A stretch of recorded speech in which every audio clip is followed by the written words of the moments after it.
We'll start with some brief introductions, and then we'll show the video. It's a short 15-minute segment of a documentary that just recently came out called Suffering Grasses, and it talks a little bit about the plight of the Syrian refugees. So I'll begin first by introducing myself. My name is Nancy Albasuni, and I work with the Center for the Study of Contemporary Societies. Today we're co-sponsoring this event with Dr. Loay Safi's center, which is for governance and public policy. And I'd like to introduce to you the director of my center, our center, Dr. Robert Crane. And you can introduce, I guess. We also have Dr. Mohammed Khalifa with us, who is with the Center for Modernity. And he can also give you a little bit of an introduction about QFIS. And today, actually, we have Samer Karanshawi. He'll be moderating the panel for today. So I'll start with Dr. Crane and also Dr. Mohammed, if you don't mind coming and telling us a little about QFIS. First, I wanted to indicate why this panel exists and what the purpose of the panel is, and actually what the purpose is of all the work here in the Qatar Faculty of Islamic Studies. I would say that the major purpose is to pursue the vision of Sheikh Musa, who wants to bring the best of all religions and all civilizations to Qatar in order to universalize it and give it back to the world, which is what the Islamic civilization did 1,000 years ago. And in order to do that, I would say that the major focus of our work at the Center for the Study of Contemporary Muslim Societies is to look at responsibilities and human rights in the context of global ethics. Global ethics can be understood as the same thing as enlightened Sharia, Islamic jurisprudence. And to give a very brief introduction to that, because it's part of what we're doing this morning, I would say there are 8 basic purposes or principles of global ethics, and they have names, have had for centuries in Islam. The first one is haqq-ad-din, which is respect for freedom, both of and for religion. Second one is haqq-an-nafs, which is respect for the sacredness of the individual person. Third one is haqq-an-nasl, which is respect for Muslim community, because the sacredness of the community derives from the sacredness of the persons in it. Fourth one is haqq-al-mahid, which is respect for the environment. The COP18 project is part of that. The next 4, these 4 are guiding principles. The implementing principles are haqq-al-hurriya, which is respect for self-determination. You can also consider it to be political freedom. The next one is haqq-al-mal, which is respect for private property and the universal right of every person to own part of the means of production. The seventh is haqq-al-karama, which is the focus of the panel today. That's respect for dignity. Primarily respect for gender equity, but it includes respect for life. It includes respect for all 8 of these. Unless a society respects all of these, it does not respect dignity, haqq-al-karama. The last one is haqq-al-ilm, which is respect for knowledge, including the right of free speech and assembly. So this panel on refugees relates indirectly to all of the others, but it focuses primarily on human dignity and the care and respect for and care for refugees. So that's all I'll say as an introduction. I'd like to give a sort of an overview of how it fits into Sheikh Musa's grand vision. Now, I thought next it would be to ask Mohammed Khalifa, who is the director of the largest center in QFIS, Qatar Faculty of Islamic Studies, to give a 5-minute history of all 6 of the centers and of the QFIS itself. We use the term QFIS short for Qatar Faculty of Islamic Studies. And if you could introduce yourself to that with us. السلام عليكم ورحمة الله.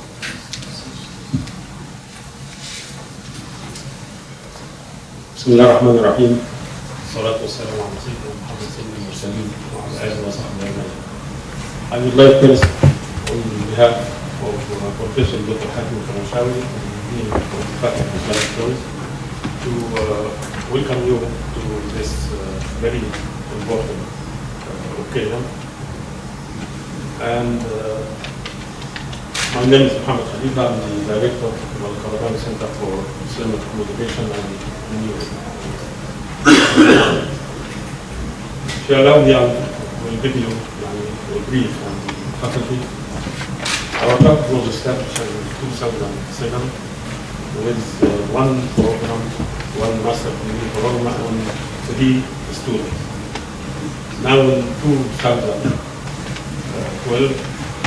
we have actually 6 master degrees programs, and we have over 240 students. The faculty actually has established 6 programs for the master degree.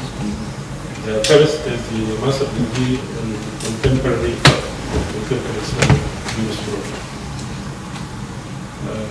The second program is about Islamic economics and finance. And the third program is the program for the master degree in the study of contemporary Muslim society, the people whom we are existing now. And we have also a master degree in public policy in Islam, and another master degree in Islamic architecture and urban planning, and another master degree in comparative religion.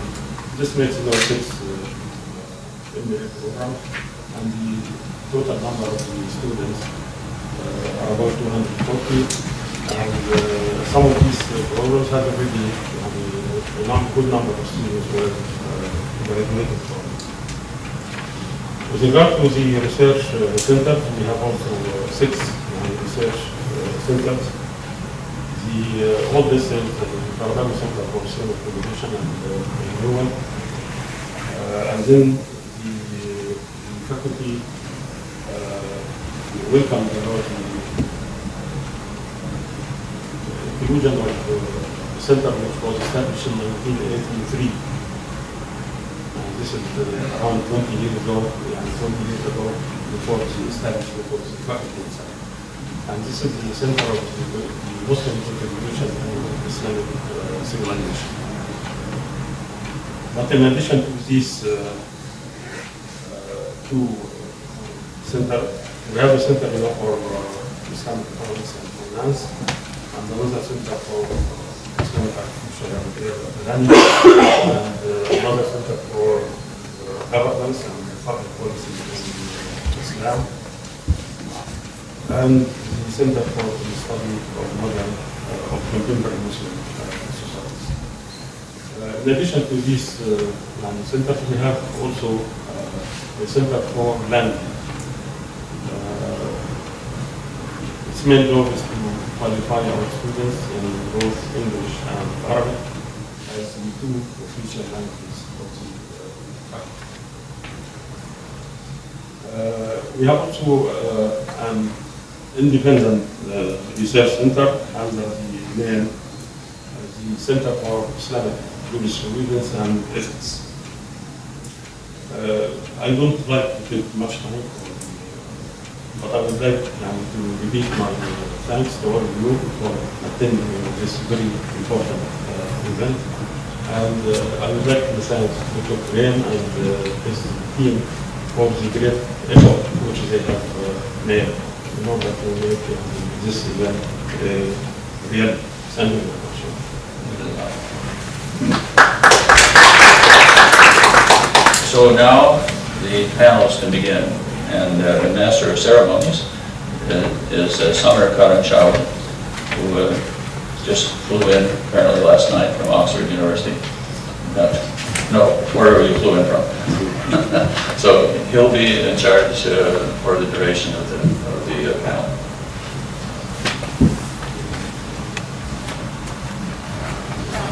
Actually, it's okay with you, Sam, is it all right if we start with the movie? Yeah, we'll start by movie first. It's about 15 minutes of the suffering grasses. It would just give you some context as to the conditions of the refugees in Syria.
بعد خارج الخطر الحماية كنت السيارة على أساس في زيارة على المنطقة الحدودية في الاتفاق مع المنطقة الحدودية لأن حتى المنطقة الحدودية صدر عن تقريبانا وفي شباب هدول اللي وصلونا بالليل على مدى 4 ساعات نحن عم نمشي بالبلدان والفراش حتى قدرنا نحافظ على حياتنا.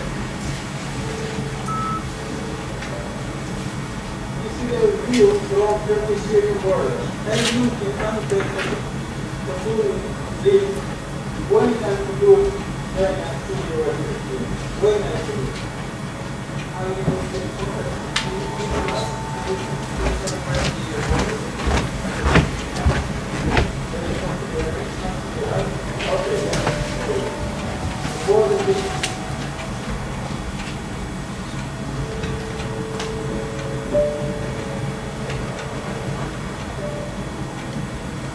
As I'm sitting there, these are the Syrian borders. Aleppo is like over there, the outskirts of Aleppo. You see that tower? These are the borders here. This government's just fields. Unless anyone who doesn't cross.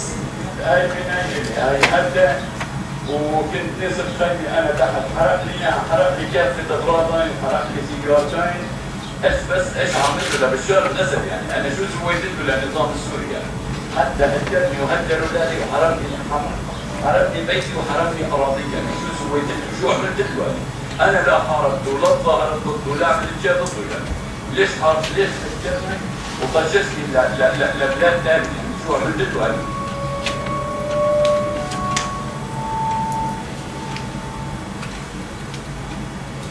Really don't want people to go to Turkey or to live in an orphan Turkey because once you're out, you can talk, you can tell, and you can verify a lot of things.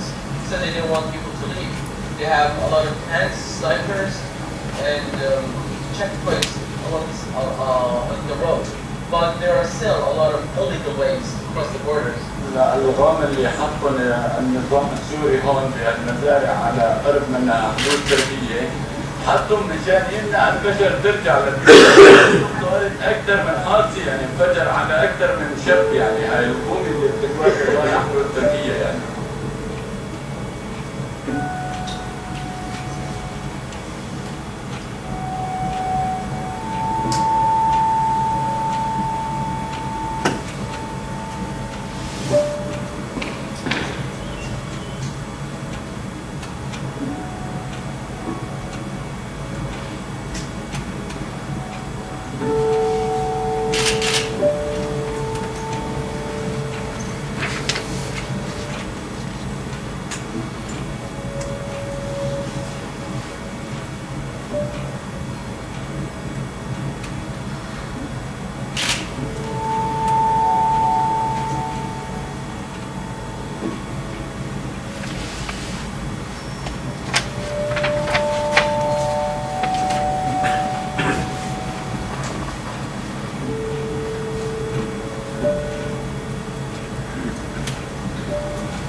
من سوريا خوفا على أعراضنا على أولادنا الجيش اتجاه على ضيعتنا طلعنا لها صار يصير كثير مشاكل اللي كل العالم اللي يشوفوه أو يتلوثوا طلعنا جينا لها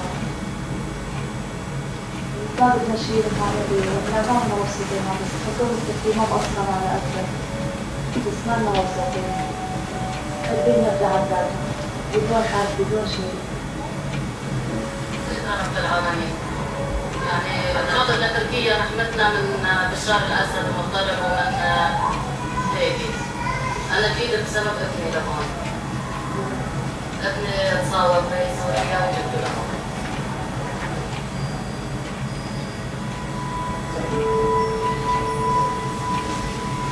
The number of the Syrian refugees keeps fluctuating. There are over 100,000 refugees in Jordan, and around 25,000 in Lebanon, and around 25,000 in Turkey. At some point in Turkey, there were over 40,000 refugees, but the numbers keep fluctuating, depending on the massacres happening occurring in Syria.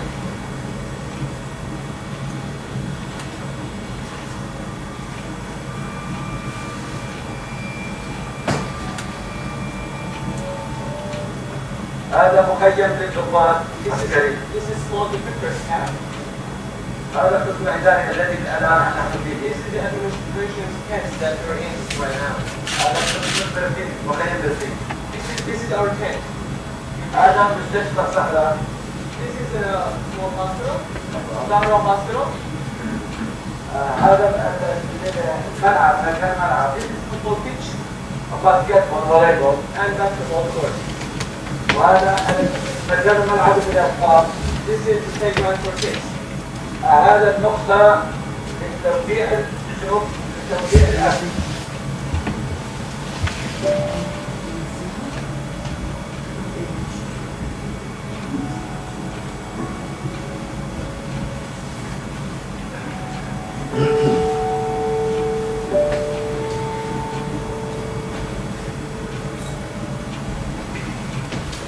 كعائلة وحدة عم نلعب بعضنا أكلنا سوا شربنا سوا نفوت ونطلع على بعضنا يعني كأنه إخوة ما كأنه كل وحدة من ديري أو كل وحدة من بلد ونتمنى إن شاء الله إنه يثبت النظام وترحل أمورنا وكل واحد يعني يرجع على بلده وعلى وطنه يعني إن شاء الله هيك نتأمل. You've got nothing to do with family back in Syria and some relatives, and you're watching the news 24/7, talking about killing and people, martyrs. What would happen? Like mentally speaking, they're just talking about how they miss Syria, how they miss their families. So they're talking about there's a lot of people joining the Syrian army from the camps.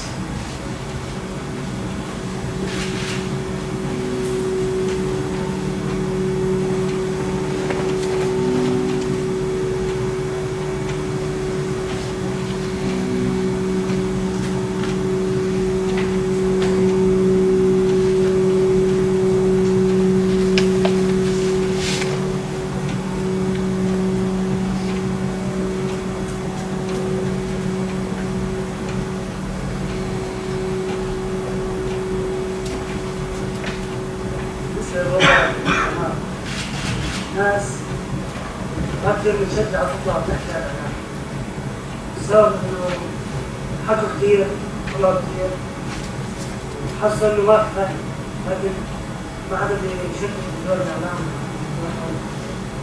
لكن هني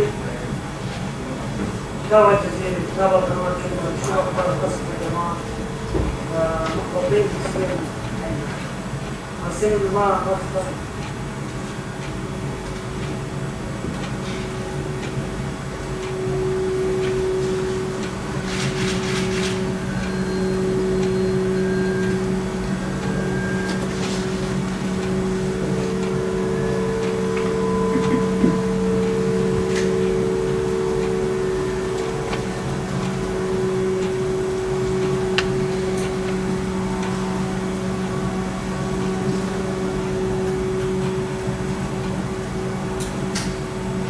يحكوا الأولاد إنه نحن ما في مدرسة، شلون بدنا نتعلم وشلون بدنا نترك على نفسنا. سبحان الله ولدت الفكرة من بنتي طفلة يعني إنه كانت عم تطلب بالمدرسة، فقلنا أنا وأبوها إنه فكرة كثير حلوة. بلشوا اللاجئين السوريين على إيطاليا يكبر عددهم، فصرنا ندور على البيوت بمساعدة أخ طبعا صديقه لزوجي، وكانت المدرسة هي عبارة عن 15 طالب فقط، أولادي وأولاد رفيق زوجي وأولاد رفيق الثاني. بلشت المدرسة من 15 ولد، بعدين صارت تكبر، وأنا حسيت إنه هذا واجبنا، واجب علينا كسوريات إنه أولادنا ما يروحوا على الشوارع، ما يلعبوا، ما يضيعوا وقتهم، ما ياخذوا عادات سيئة من الشوارع، بالعكس لازم نعلمهم. هذا كله يعني أنا بحس إنه واجب على كل مرة سورية شو عندها اللي هي بتعرفه من علم أو من حتى حرفة، إنه لازم نتعلم اللاجئين السوريين.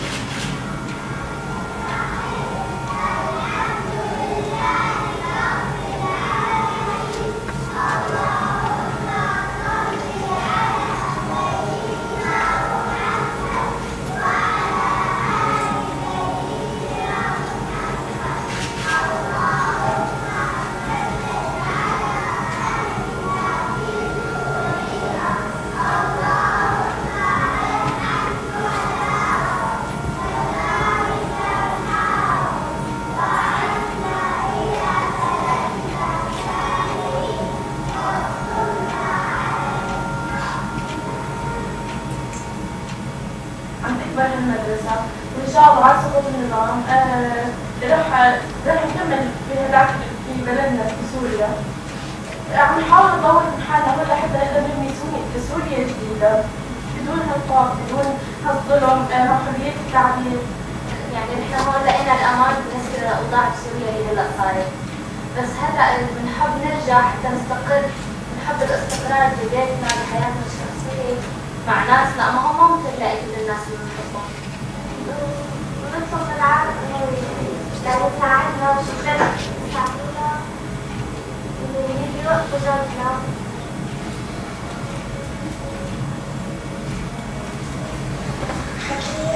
freedom hazard. When I'm feeling I'm human, I'm not a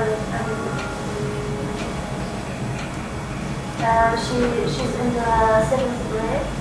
She has 2 brothers in the jail. She had to escape from Syria by the mountains. She had to run every night, and she's suffering from a terrifying trip. Till now she don't know if her brothers are alive, if they are okay. She heard that one of them was sick, he couldn't go and go. And sometimes she cries, sometimes she don't, sometimes she writes poems just in order to speak, to say what happened to her. أنا عندي brother المعقد.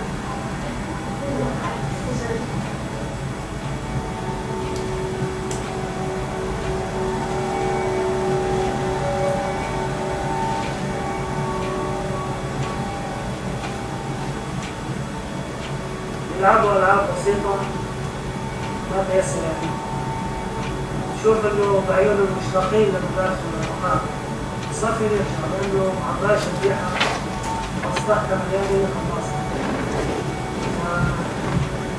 حتى لازم يكون في مساعدة نفسية، مشاريع نفسيين للأطفال وفي الإخبار. اليوم يجيك خبر ما تخرج شوف ما تقراي مستشفى كذا تبعد من بيتك.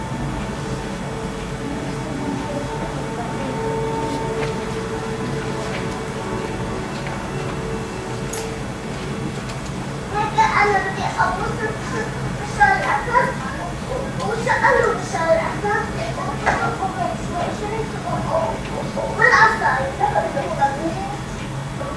وضحت بالشارع الأساس حتى أقصى طريق أول العالم كله يسوي فيه فول شوف واحد فول والناس لم تكون لحد العالم كله شلون وشان أساس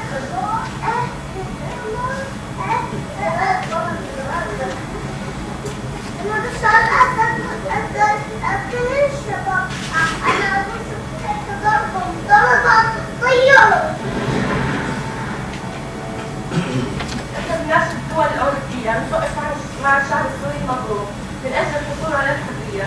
سكوتكم يقتلنا، نحن نحتاج لدعمكم المعنوي قبل المادي، احموا ما تبقى من الاطفال السوريه.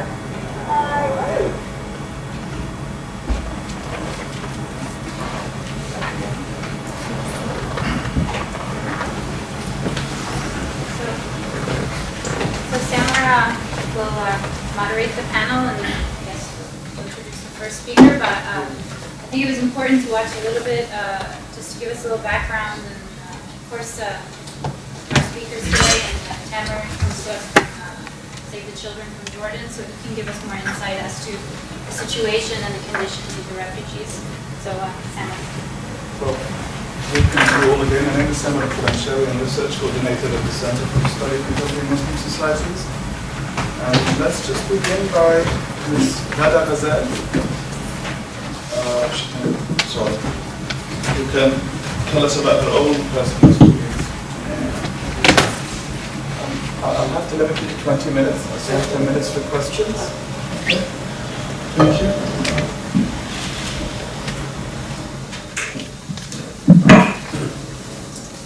بسم الله الرحمن الرحيم. والصلاة والسلام على سيدنا محمد وعلى آله وصحبه أجمعين. It's a great honor to be with you and to have the chance to speak about what's going on, though it's an unempathic sadness to the hearts. But this is the situation and we are living it now. I have been here in Qatar for about now a month, and I'd like to thank the Qatar government for hosting us and just to be in a safe place.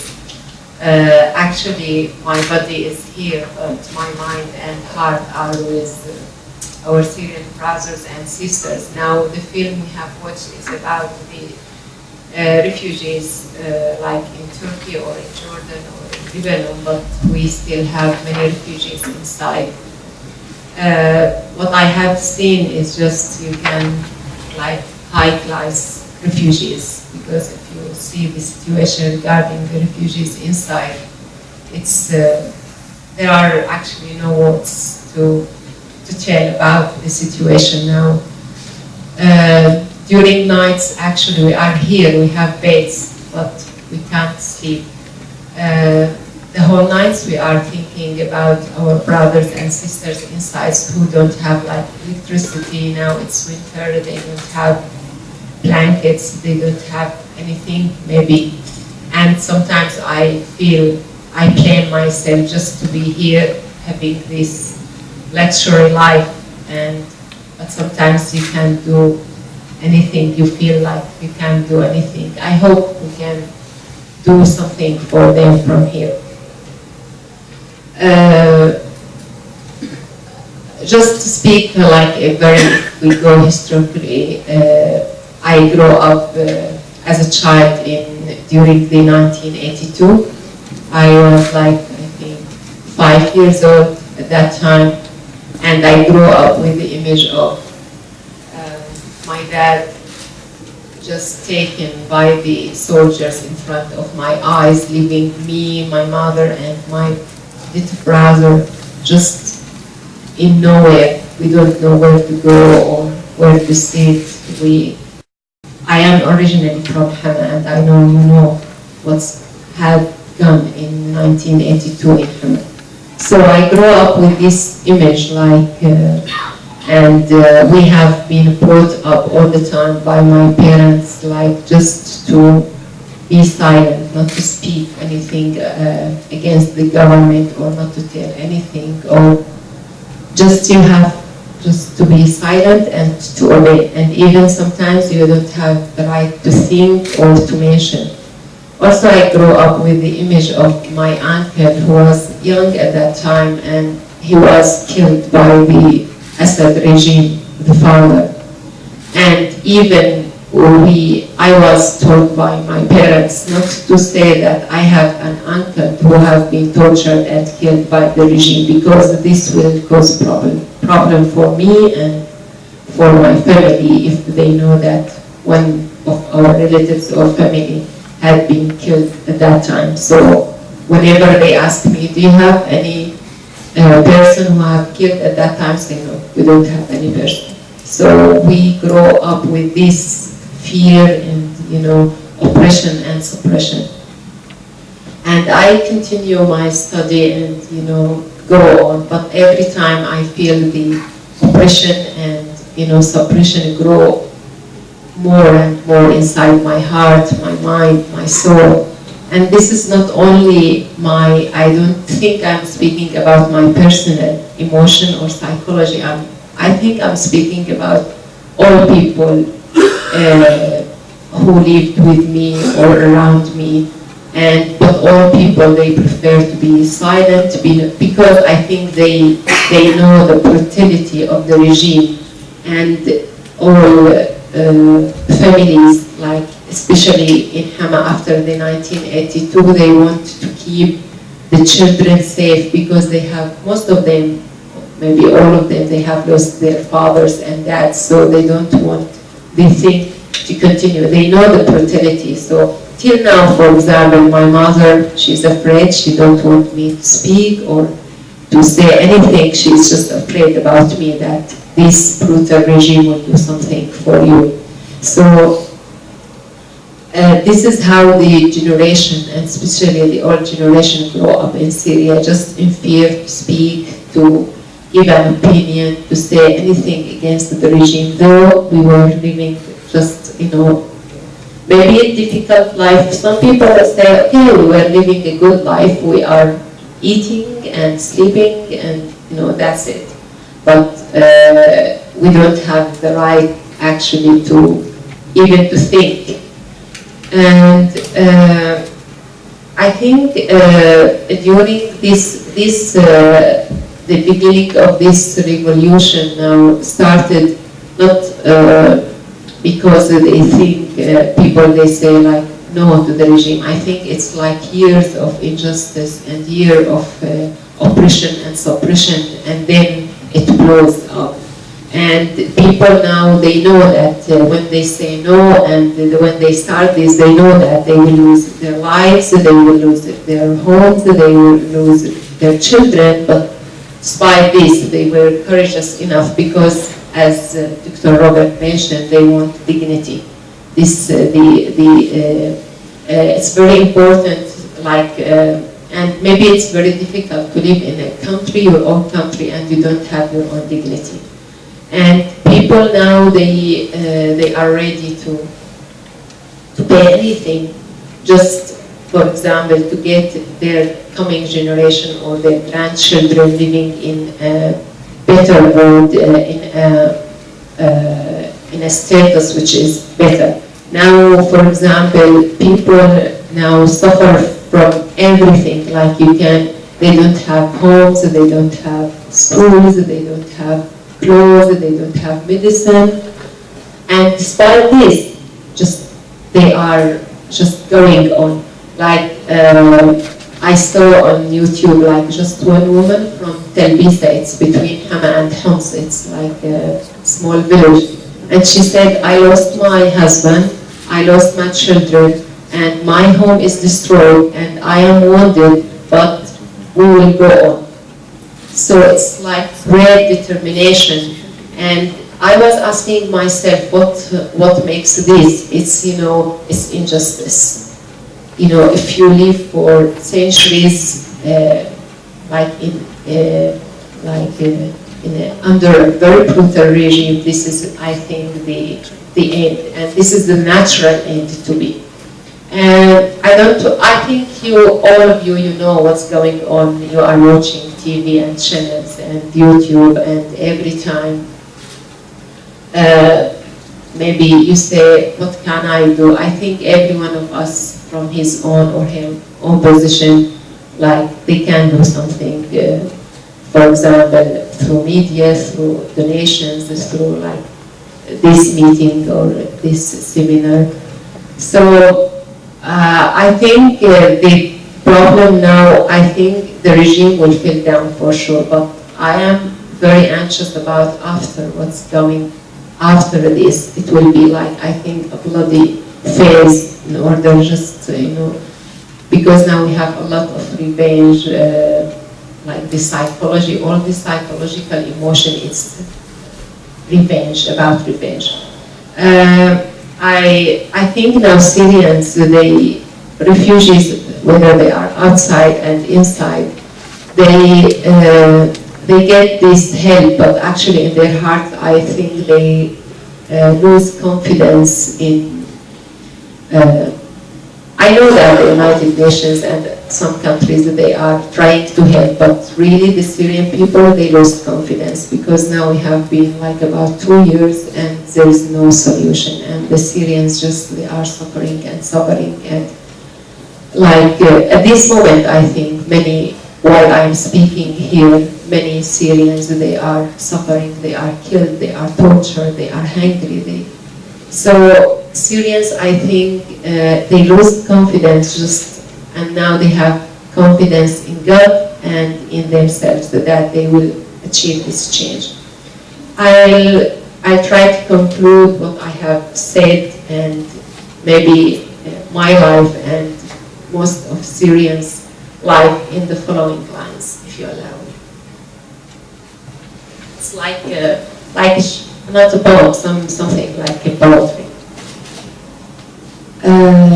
If I want to tell you and introduce myself and tell you something about my life, it would be like this.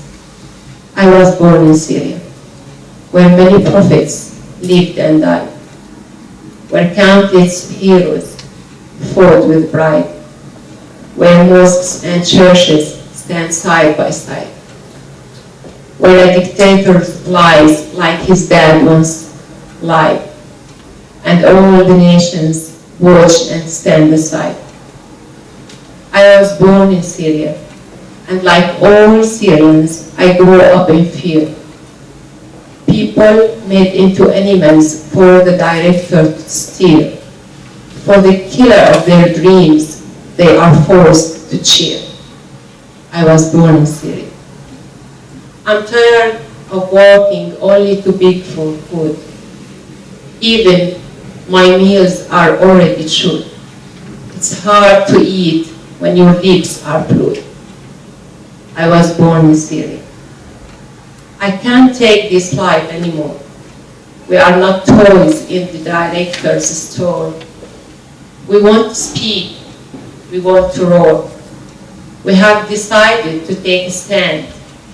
Numerous men and women, like a sea, we walk in peace, asking to be free. The controller responded and said, take them to jail, show them torture, rape their women, burn their houses and their schools, shoot them in the head, chest and knee. I am the king, and they are the fools. I was born in Syria. All humans, our suffering is grand. Breathing is banned. We are hungry. We are eating sand. In every minute, a crime is planned. As humans, you must demand before our blood sucks to the land. Or else, in his crimes, you have a hand. You have a hand. So, and thanks for listening to me. Well, do we have any? Thank you for that. Do we have any questions on the floor? Comments? Yes. What would you like to see the international community doing? I think the international community, you mean politics, regarding politics, government? State, community, people, Yes. the international world? I think if they want to stop it, they would do. But I feel, because now, for example, we have other examples and all the world knows and they stop it. But I think they are just, giving I think the regime would stop and finish many months before, but many international communities, they are supporting him with money, supporting him politically, supporting him even, they say you can just go on. And so if he didn't get this support, he would pull down. So I think it's complicated to some extent, and also in politics all the time we have this mentality of what can I get out of this. So I think every nation is seeking their own profits and what they can gain from this, and I feel nobody is caring about this poor nation who are just, paying from their blood every minute. Why do you think the United Nations hasn't been able to help out? I don't know. I feel this is just, I am not an expert in politics, just I'm speaking as just any Syrian, I feel they are worried about the status of Israel maybe in the future, because now we have problem regarding Egypt, and after the Muslim Brotherhood get hold on Egypt, and also they are now afraid maybe the Muslim Brotherhood will get the rule in Syria. We don't have inside Muslim Brotherhood, all are outside, and they are all waiting, the fall of the regime and to come or to enter.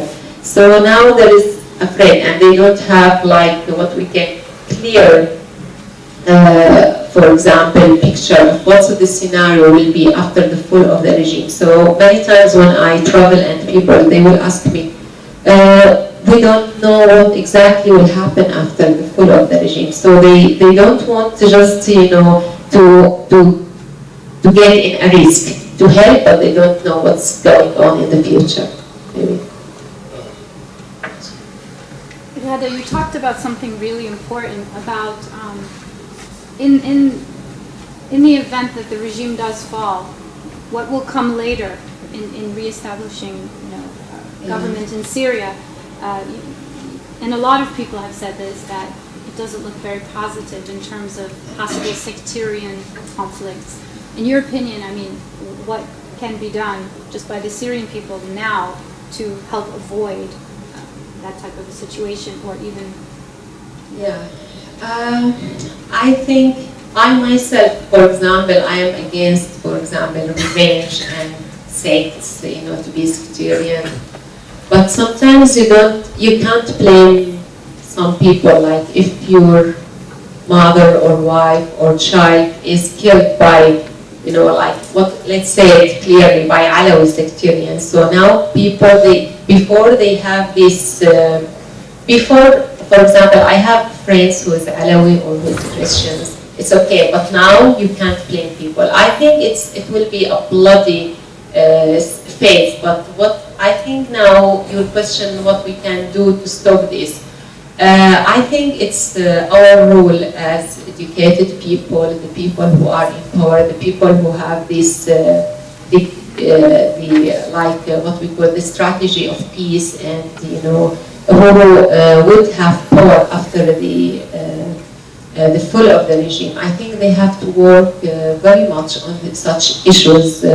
Not only by giving lecture or they have to go into the real life and to interact between people and to try especially to direct the young people, because now many young people, they have this revenge inside them, inside their hearts, and reconciliation cannot be made in just one button. You press the button and that's it. I think it's a process. But I know it will be very difficult for them, for these people who will work on this. But we really need, some people, maybe who are Syrian or non-Syrian, to come to Syria to have these reconciliation centers, to have these seminars, to work on this. And it's very important to work on leading the young people, because I think if the young people now is their mentality and this psychology, this revenge now, psychology, if it's directed in the wrong position, it will be crisis. So we must have very talented people who would like to heal these people. And as you said, as we have worship now, we don't only now, after the fall of regime, we need financial means, aids. No, we need psychological aids. This is, when I came here, when I arrived Qatar, it's just after 1 day I've been to the hospital. There was nothing with me wrong, but just, I feel I am psychologically very, weak. So you need, these people, they need time to recover. And so we have to work on this field, I think. Can I just direct the conversation with your permission? There are two questions from the floor which I will take, but if you can you talk to us more about your own personal experience as a refugee? I mean, what happened with you and your family coming here, or with people you know, whether as internally displaced refugees or fleeing Syria? It would be a good thing, I think, for the audience to get to know about the suffering of the individuals every day, which we saw an example of. Yeah. Actually, I didn't put in my mind to leave Syria, and I was myself against leaving Syria in such situation. I want to be there, I want to help there. Even every day I was fighting with my fathers and mothers. They don't want me to go out to talk. They are afraid that, if the regime knows about this, I will be in trouble and they will be in trouble. So before coming here, we were as a group of girls, and sometimes we have also men, trying to collect donations and to see, for example, for the sick people, to get the medicine. Because now in Hama, Restan area is between Hama and Homs, and Restan now is completely empty of people, and most of the people, they came from Restan to Hama, and even we have people from Homs, they migrate into Hama. So in Hama now we have a lot of migrated people, and these people, they have lost their homes, their jobs, their shops, their money. They have nothing. Just they come to you, they have nothing. So you have to find a place to put them in.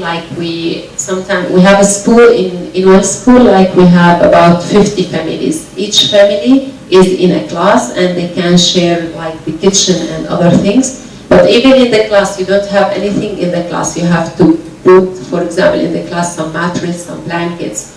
And some people also, they are wounded, and we can't take them to hospital. So we put them in rooms, and we will ask our friends, if I have a friend who is a doctor, or we would bring them to the houses, and we would buy some emergency, painkillers or cotton or something, and keep in houses, because sometimes when they rest one place, if this area is surrounded by soldiers, no one can go out or come in. So we have to make sure that in this area we have just the basic needs to help the wounded people if something happened. And before I come also, we were collecting donations just to get people some blankets, because now in my area yesterday, when I was speaking with my family, for 12 hours we don't have electricity, and we don't have petrol for heating also. So people just put blankets and wearing clothes, and these people who are just living inside the houses, can't imagine if they are living in a school, or it's not like the house actually. And we were also trying to find, now we have a lot of young girls who are now widows.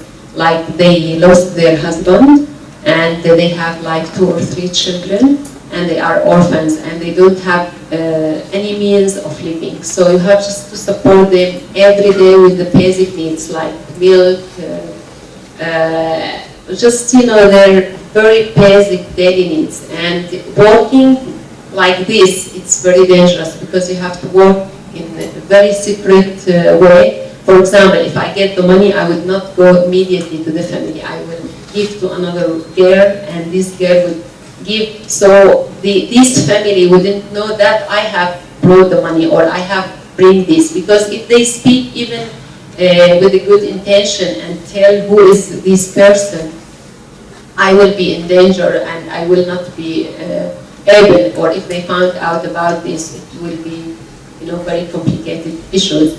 So when I left, and even where I live in Hamas, in my house is on the corner, and this corner every day we have at night like a war. We have the soldiers from the Free Army, and because in front of our house is the like military airport, so every day it's like bombing, and you know even here, you know, so I can't sleep when I first come the first week. I can't sleep because it's very quiet here. There is no sounds to hear at night, especially at night. So I was teaching at university, at Al-Bas University in Homs. But now 4 months I was not able to travel to Homs. Even my parents wouldn't allow me to travel because, you know, you can't, if you travel, you don't know if you will come back or not. And the driving between Hama and Homs, I think it's half an hour driving by the car, or sometimes less. Now, in order to reach from Hama to Homs, you need about 3 hours to reach there.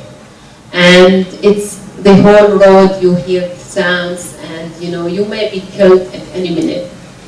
So, and even I think before I come for 5 or 6 months, I haven't got a salary from the government.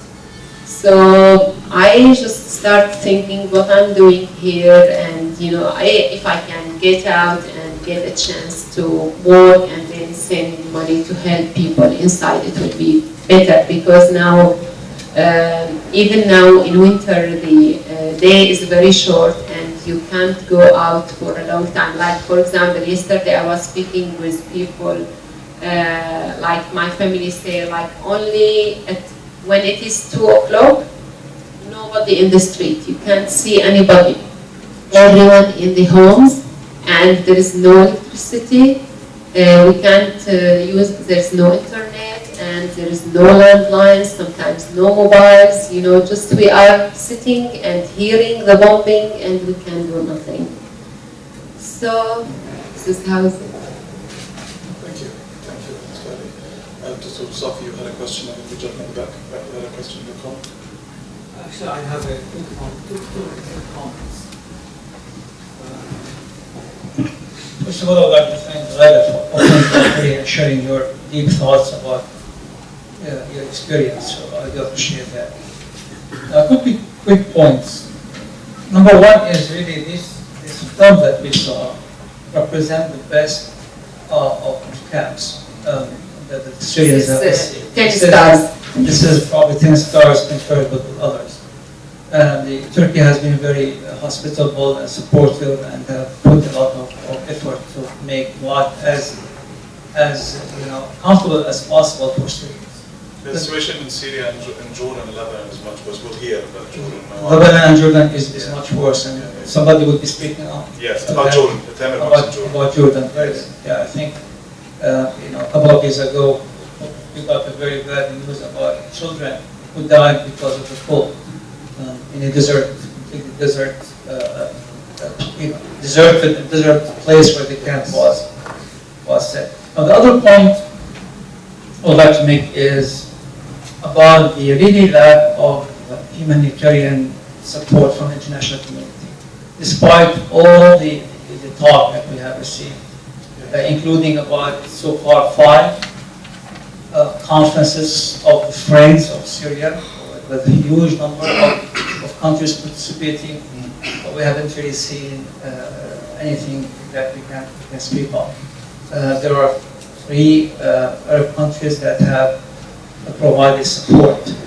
Our estimate is that Syria, for people to be able to have food and medicine, there is a need of about at least 30 million a day to go to Syria.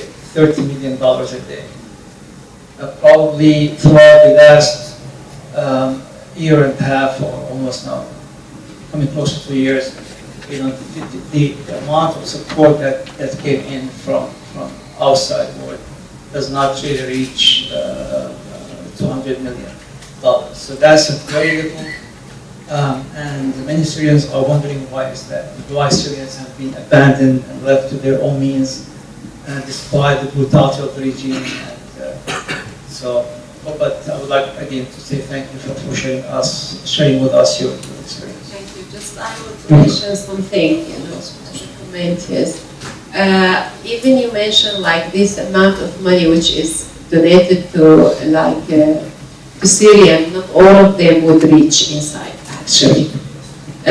You can't imagine now during this revolution you discover the real people. We have among the Syrians themselves, we have many people who start, these weak people just getting money for themselves and just escape and flow. So the actual amount we don't have to get inside, it's very, very little which is going inside. Maybe the donations going to the refugees, it's okay, but to get money or things inside, it's very, and sometimes if it's go through the government, it will be taken for the government, for the soldiers who are with the government, not for the free soldiers, because it's very difficult even to enter things inside Syria without the knowledge of the regime, except like now from the border in Aleppo, between Turkey and Aleppo. Our last question. Thank you so much for your presentation and for being so personal with the experience yourself. I'm just trying to understand actually the situation on the ground there. If you can touch upon, are all the people actually coming out and protesting, or are there people that are benefiting in this turmoil, and how are they still supporting the government? I mean, after all they see, obviously there are people that do have benefits, but to what extent are these people that have benefits, what percentage of the population do you think they are? And I mean, what pressures is the government actually placing to try to maintain supporters, whether it be from the military or from the civilians, but from a personal side. So I'd like to hear a little bit about the personal side. Thank you. As you said, now we have people who go to protest, but we can't say that all people go to protest. Till now, there are people who are afraid of the regime. Like, for example, I said to you, my father wouldn't accept me to be here and speak because he has been tortured by the regime of the father, and I can't blame him. Many fathers like him and many mothers are like him. They wouldn't allow, even if their children or their young people, they want to go out, they would prevent them. Don't speak, don't talk, don't say. They are, I know that they are afraid about us, but if you don't take an action, who will do this?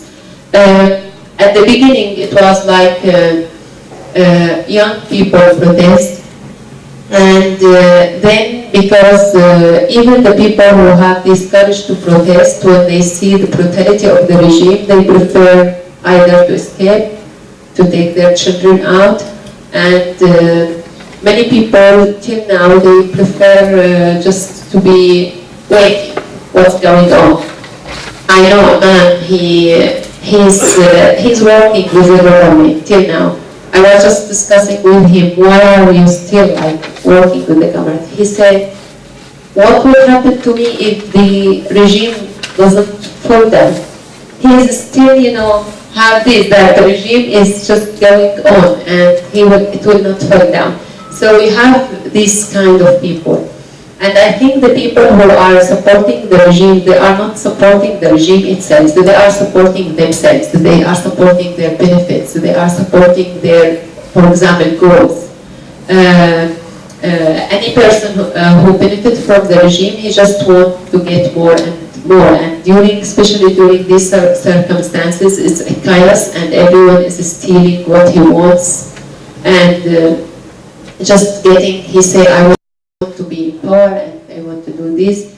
Even for me, the people who are in high diplomatic positions, when they split from the regime, for example, yesterday you heard about Jihad Maqdisi. This is now the highest Christian man in the regime who has split now. But I don't believe in his split out of the regime. I think now he is he knows that the regime will do something for him, so now he prepared to escape with his children and to go to Britain and to live there. And just he will say in the media, like, they split. I know they split, but what is the intention of splitting, of the regime? Because I think now it's too late. But I think the regime is so brutal. Whoever you are, you are nothing, and they can kill you if you will be against them, if you would say no to them. This is mine. Thank you so much for that, for such a personal, passionate, and personal experience-based account. So thank you, and now we'll move to the following speaker. Thank you. So we'll move to our following speaker, Mr. Tamer Kirolos, who's the country director of Save the Children International in Jordan.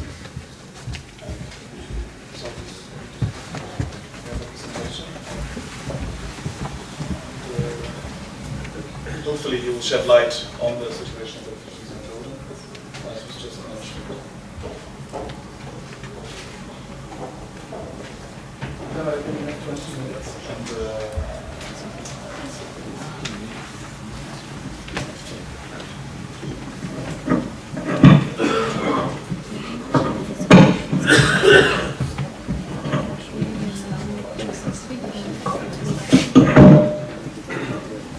Good morning, and thank you for inviting me to this, as everyone said, very important panel.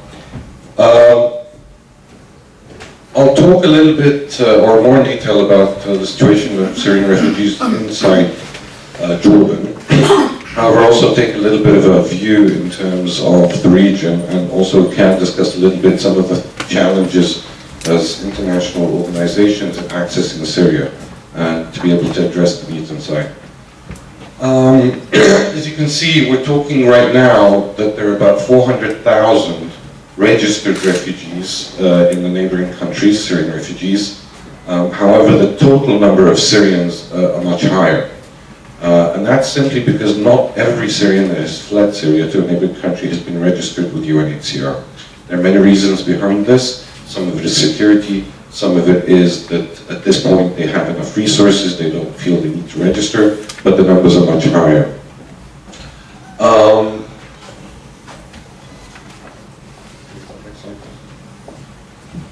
One of the key things that's been very important in terms of the response to the crisis for refugees has been the fact that governments have kept the borders open, neighboring countries. That's critical. If not, then what we will see is that the conditions inside, people inside that have been displaced, what we've heard is that there's been multiple displacements. So if they're moving from Homs, they'll be moving down south, and they'll move again, and again, and again, every time losing resources. Inside Jordan right now, there are about 140,000 refugees, either registered with UNHCR or awaiting registration.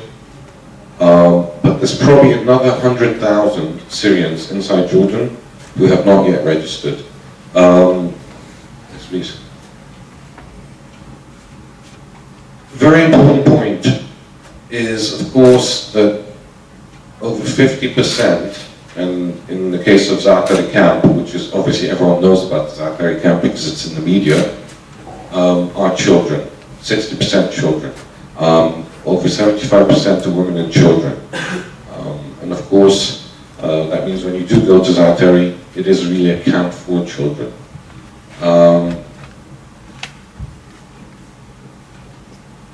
With that comes a lot of issues. Children, of course, are the most vulnerable in terms of whether the conflict, whether in terms of psychosocial distress, in terms of the need for health, in terms of the need for education.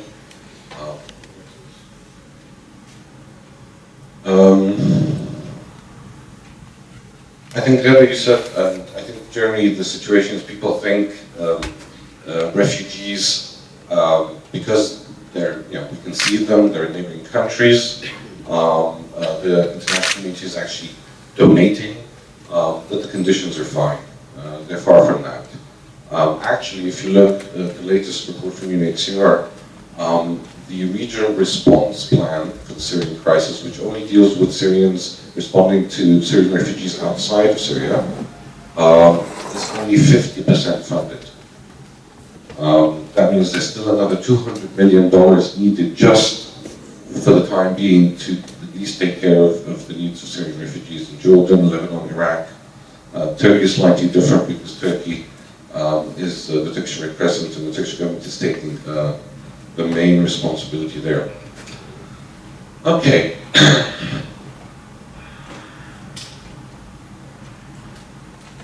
Three important things, apart from funding.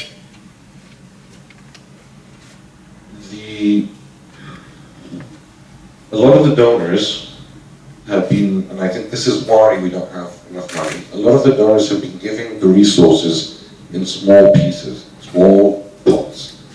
Every time there's media coming out and talking about whether it's militarization or the conflict, donors are forced to give a little bit more. Okay, there's more pressure, there's more advocacy. However, no one's really looking at this in terms of the long term. It isn't necessarily simply about food right now. It's not necessarily simply about the winterization, which are very important. But it's also about looking at the long-term impact on children and young people who have had to flee the country and who are displaced inside Syria. So there needs to be also a long-term commitment to the countries that are supporting and hosting the refugees, but also thinking a lot about the cost of reconstruction and rebuilding Syria. I think we saw from the video something very important, which was the sense that all the refugees, and we see that also in Jordan, they say as soon as the fighting stops, as soon as the regime is gone, we're going to go back. Unfortunately, from experience in so many similar cases, that's not necessarily true. People will try and go back, but not all of them, because of, as expected, there will be sectarian strife, there will be issues after the regime has fallen, and plus, in many instances, their houses have been destroyed, their communities have been destroyed. So, again, our sense is that even if things were to develop rapidly and the political situation on the ground in Syria were to change, the refugee crisis will stay for at least a few more years. The other thing which people don't usually focus on is that we have to understand that in Lebanon and in Jordan, especially the north of Jordan, and even in sort of eastern Iraq, western Iraq, the conditions for host communities to begin with are stressed. The north of Jordan, where most of where the camps are, but also most of the refugees are, in itself has a lot of pockets of poverty. There are issues in terms of access to education, health, there's income and livelihood. So when a community like that that's already stressed receives a large number of refugees, that also causes a lot of problems for the host community. So we also need to know that it's not just about for the Syrian refugees, but it's also for the host communities. Again, Zaatari camp, which is every day in the media, only has 30,000 people in it now. There's over 110 or 120,000 refugees outside the camp, living in host communities. In the beginning, they used to live with families, coming over from Daraa, over to Mafraq. There are a lot of families across the border, but now a lot of them are living in rented places. And as we come into winter, and as the fuel prices in Jordan have just been, subsidies have been removed, it's a very harsh winter. So again, needing to balance as well in terms of host communities.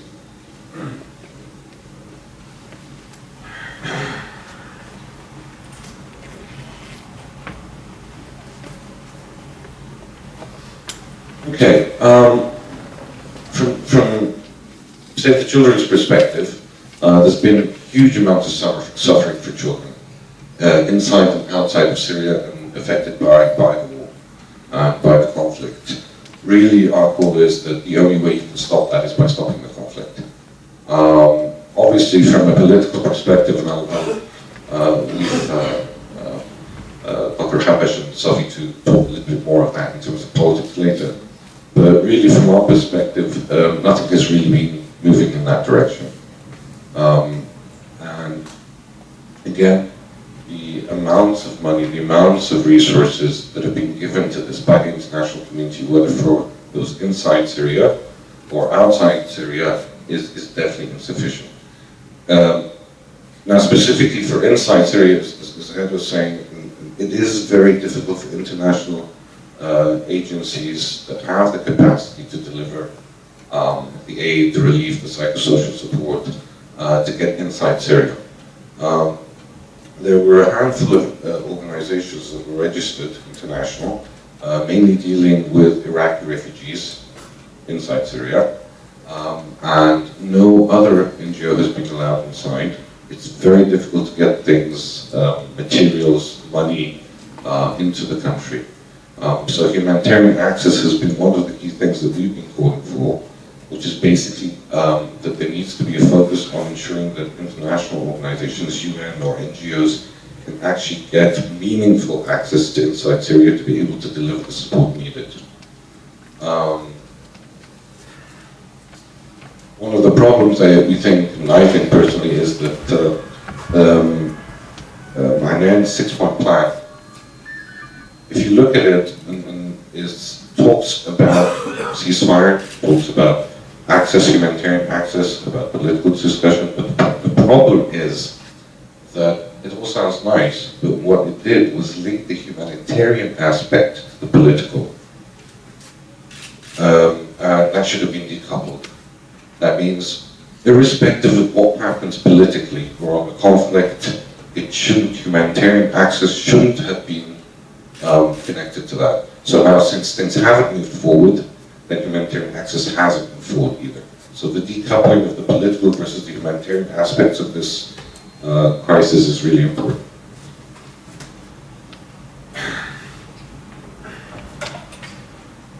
Yeah, children both inside and outside have been really affected by the conflict. In many instances, they've obviously witnessed violence, they've heard about violence, they themselves have been tortured, subjected, lost family members, and even the fact of leaving home and leaving family members behind is very stressful. And one of the key things that we do with other organizations, very important for children and for adults as well, but more so children, is psychosocial support. The ability to start to be able to deal with what you've been through. And remember, even we saw in the video, one of the key issues is even if you haven't seen the violence, you're in a family.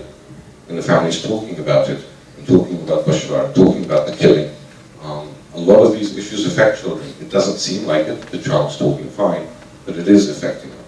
So child protection is very important in that sense. But also in the camp setting and outside the camp setting, these children, when they arrive in a camp, they need to have safe spaces where they can actually be protected, where they can start to look at some sort of normalcy in their lives. It's very important. Children are very resilient in general. If you give them the opportunity to express themselves through art, through peer support, but also if you give them some structure, they start to get back into normalcy. Having a space where they can play, getting back into education, which is very important. Of course, food and nutrition are critical in any camp setting, in any refugee setting, but also inside, as Ed was saying, inside Syria right now. Of course, one of the things that Save the Children does is distribute and provide food. However, it's also very important to understand that children have specific nutritional needs, and in many instances, this is not taken into consideration.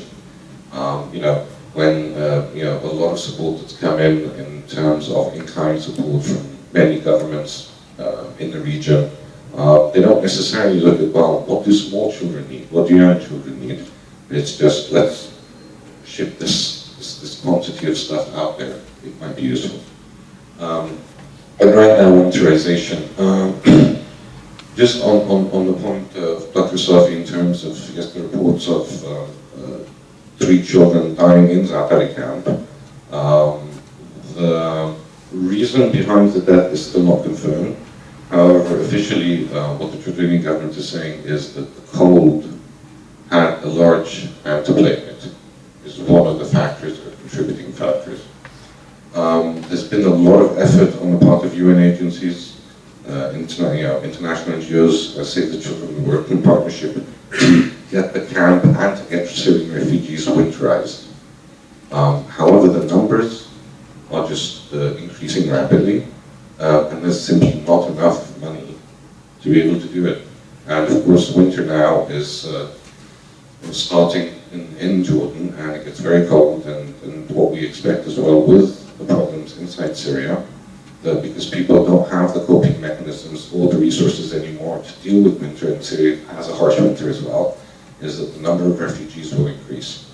So if we're talking about now, there's about 400,000, there's an estimate that will reach 700,000 in the next month or two in terms of refugees. People will leave Syria because there's no fuel, there's no work, there's no money, and they'll go into neighboring countries.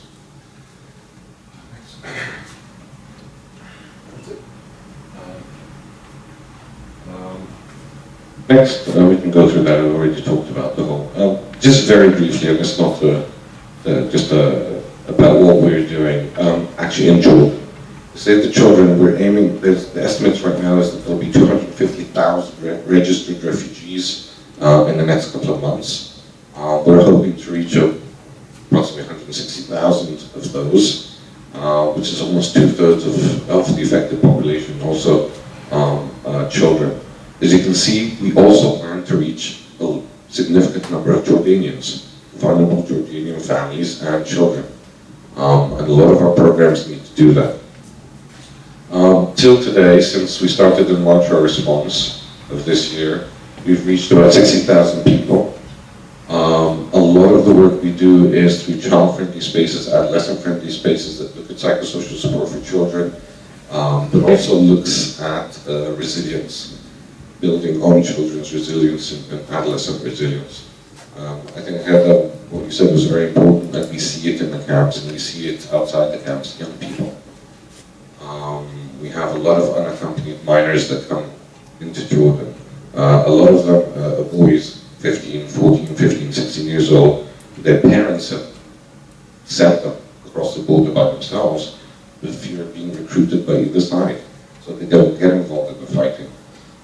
There's a lot that needs to be done, because the last thing we need is yet another generation that's going to spend 2 to 3 years, maybe more, in a refugee situation, without education, without skills, returning back to a country that needs rebuilding. Again, the implications of that in terms of violence, reconciliation, is going to be very important. There is a lot of these young people want to go back and fight. In the long run, that's not going to be helpful for Syria. We also do a lot of distribution of food and food vouchers, of course, as NGOs, non-governmental organizations. We work with UN, World Food Program, like UNHCR, UNICEF, and have received funding from many governments as well. Next.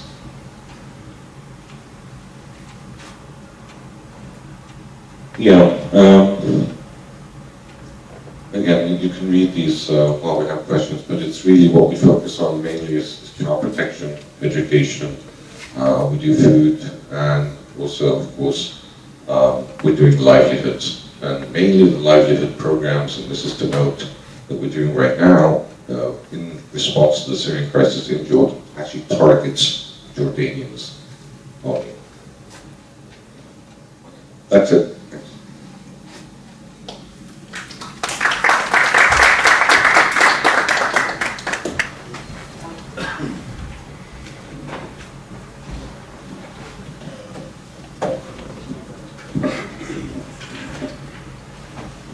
Thank you so much for that.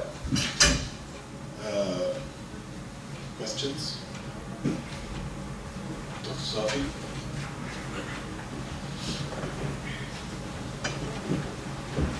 Thank you for the presentation, and actually shed a lot of light to what about the magnitude of the problem. Now, my question is about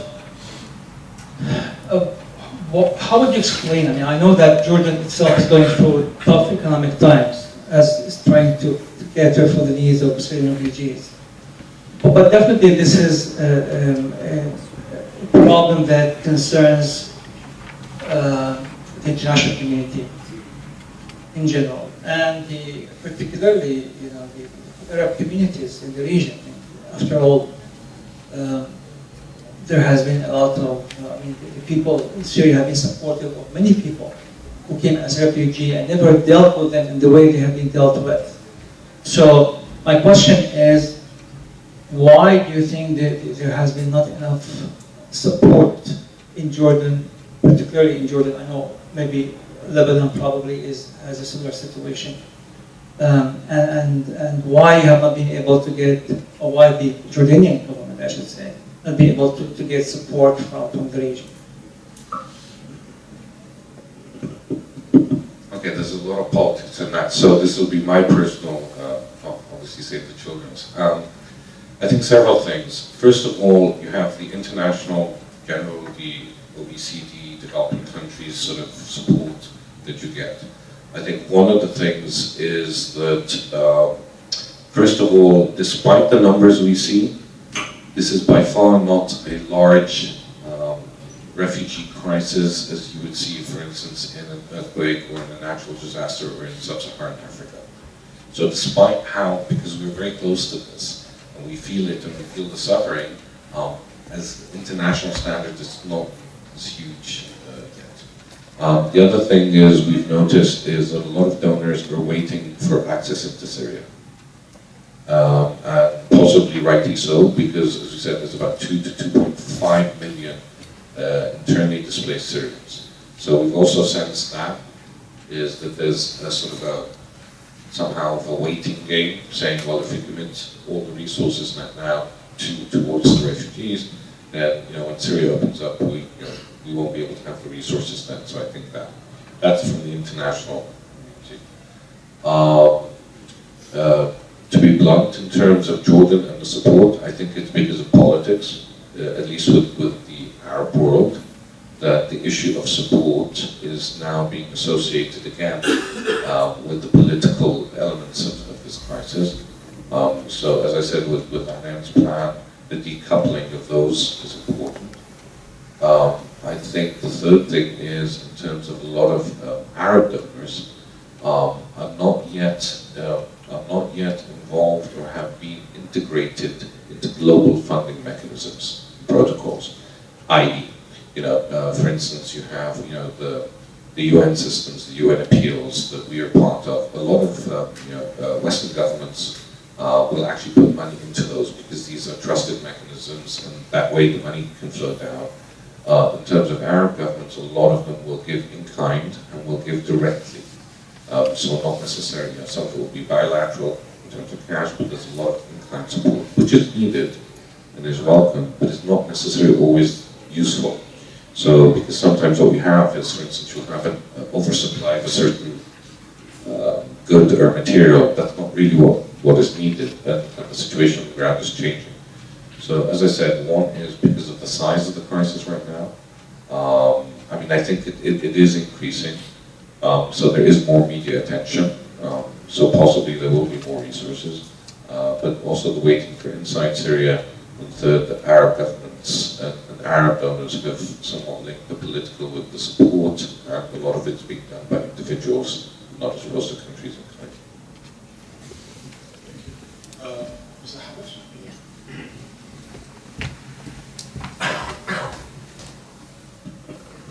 Thank you for your presentation. I would like to know more about the education situation in Za'atari and in the Jordanian camps, especially how percent our children find a chance to get education, and what about the people, what about the young when they arrive to university age? And my question exactly, is there some, for example, association or forum can give them documents, because it's not a matter of weeks or months now, it's 2 years. And they need documents, maybe they will find some chance outside or come back to Syria. Is there something in this field? Thank you, Dr. Habish. That's a very important point if we're looking at building human capital of Syrian young people. In terms, let me answer the question backwards. In terms of university, there is no access. That has been made very clear in terms of, especially those in the camps, because access to and from the camp is somewhat restricted. So there is nothing there at that tertiary level of education. However, inside the camp, well, two things. Outside the camp, where the major number of Syrian refugees are, the Jordanian government has opened public schools to Syrian students. However, the problem is that as the numbers grow, it's actually putting a restriction, it's putting stress on the system to absorb. So, for instance, there is a blanket agreement that any Syrian can register and can attend public education as long as they've registered with UNHCR, and that's awaiting discussion. However, sometimes when the students go to the individual school, the headmaster will say, well, I don't have space, so there's been a lot of support, and that's some of the work we're doing, is to try and support the Ministry of Education to be able to fulfill its commitment. But we're very thankful that they've done that, because that's actually very important. And it helps later on with certification and documentation as they go back, that they actually have all more papers from the Ministry of Education in Jordan.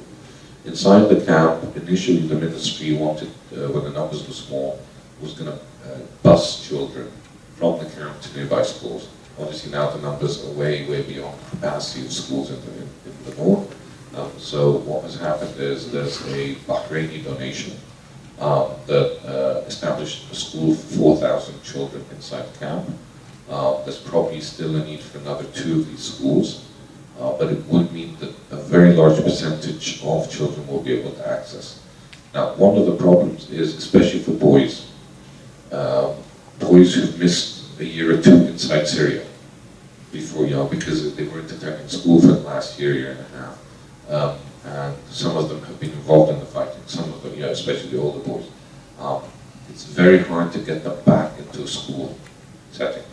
They just refuse, they feel it's controlling, it's not what they want to do. So what we do, and a lot of other agencies also focus on, is very important, is informal and non-formal education for adolescents and youth. Because if you're not going to get them back to school, then at least you want to be able to deal with them outside a school setting in terms of some of the skills that they need in the future. So definitely there's much more to be done. I think again it's been very good that the Jordanian government has allowed access to public schools for Syrians, but then at the end of the day, it's a political gesture, but you need the resources to actually implement it. I just would like to make a comment on the, I don't know much about the statistics of the Syrian refugees in Lebanon, but they have definitely been a victim of the sectarian strife in Lebanon. Once there's any violence that happens, history repeats itself in Lebanon regarding the Syrians in the most brutal ways. When Hariri was killed, dozens of Syrian workers were killed in Sunni areas. And very few people spoke about it then. And then when this conflict began, we know that Syrians were kidnapped in Shia areas. And there's been but also in the north, from what I know, the Lebanese army at times actively prevented Syrians from crossing into Lebanon. And they seem to be pulled into the sectarian strife between Sunnis and Alawites in the north and further south, which makes the plight even much worse for them. But I'm not aware of statistics about the numbers and facilities. The number as of today is in Lebanon is 154,000. Number one, almost all. And this is in addition to the workers who were there before? Or does it include the workers who were in the country before? No, these are refugees. Refugees, problems. Alleged refugees. Just refugees. Yeah. Which is a massive number for Lebanon. Yeah, it's a massive number for Lebanon. I'm sorry, my question is actually related to sectarian strife, but I wonder also if there are numbers in terms of the refugees that have come over, at least to Jordan, I would guess, I guess the vast majority, of course, are Sunni, but are there known also Alawites? There are some statistics, but then I would like to focus on the political background of this conflict. Should maybe have started early with it, but it's never too late. And thinking about it now, I think the first presenter put us in the mood to understand the situation, as she provided us with a very personal experience and touches.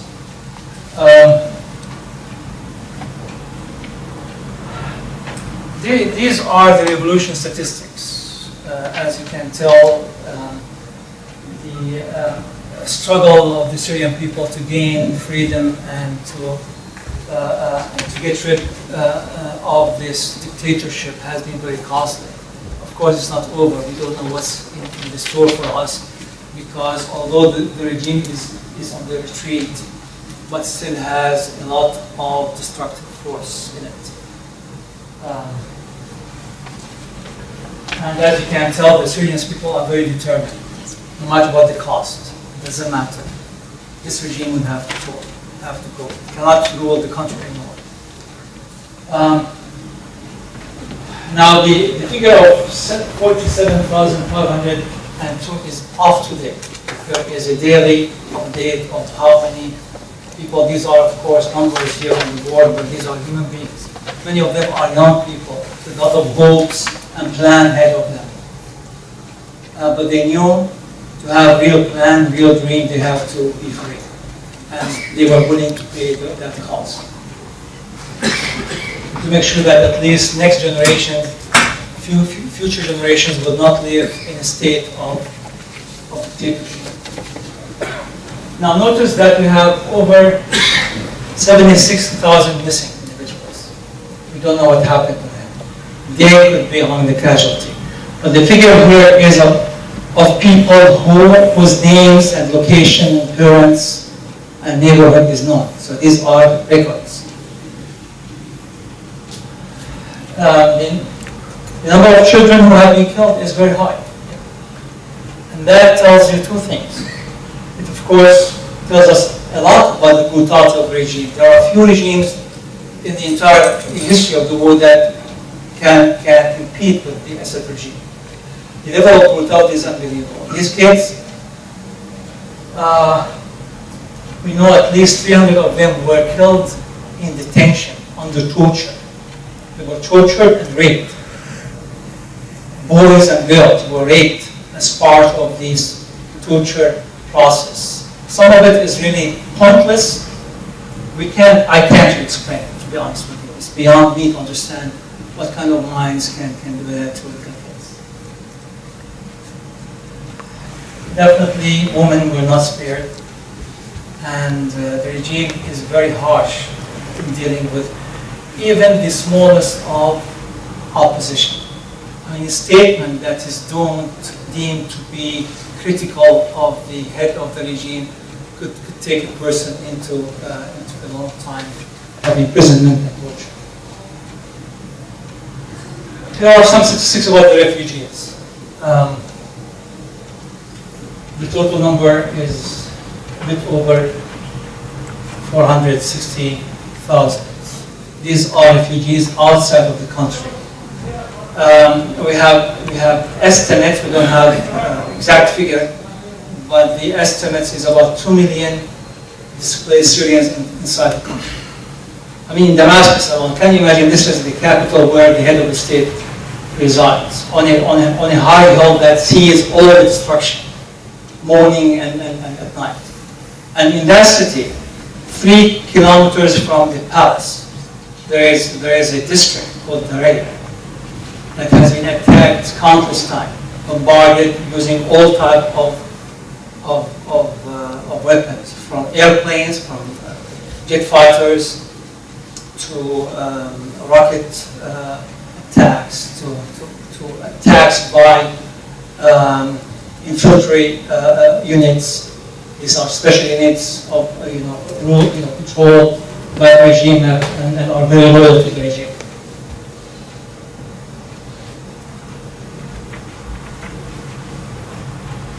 there are over close to 7,000 refugees in North Africa. That's from not to include Egypt, in fact. Not to include Egypt. The number in Egypt is quite high. I don't see it here for some reason. I have probably, but there is a lot number of refugees in Egypt. This is not excluding Egypt. This is a footage from Aleppo. You can imagine the size of weapons, of the bombs that are being thrown on those neighborhoods. And probably you have all heard about these TNT bombs that were thrown from helicopters. This is Aleppo. This is Homs. And of course, many neighbors in Homs is like this.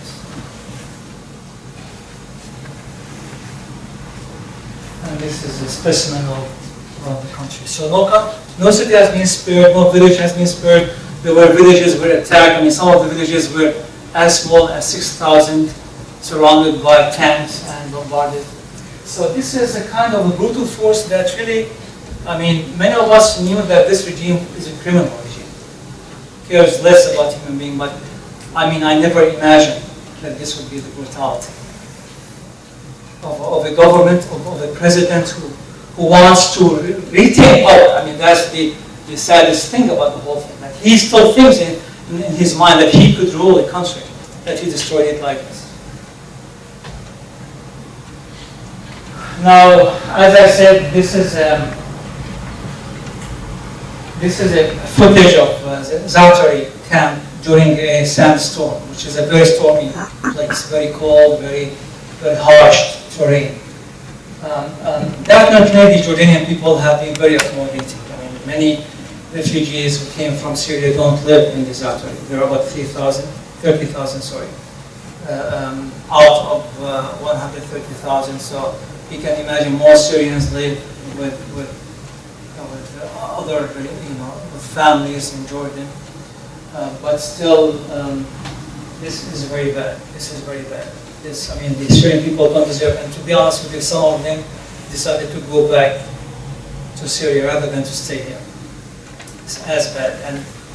And one could imagine that the international community can come to the aid of Syria. Okay, we can't defend you, we can't stop this dictator who is definitely supported from outside. That's why he remained in power today. But at least let us take care of those refugees who are outside Syria.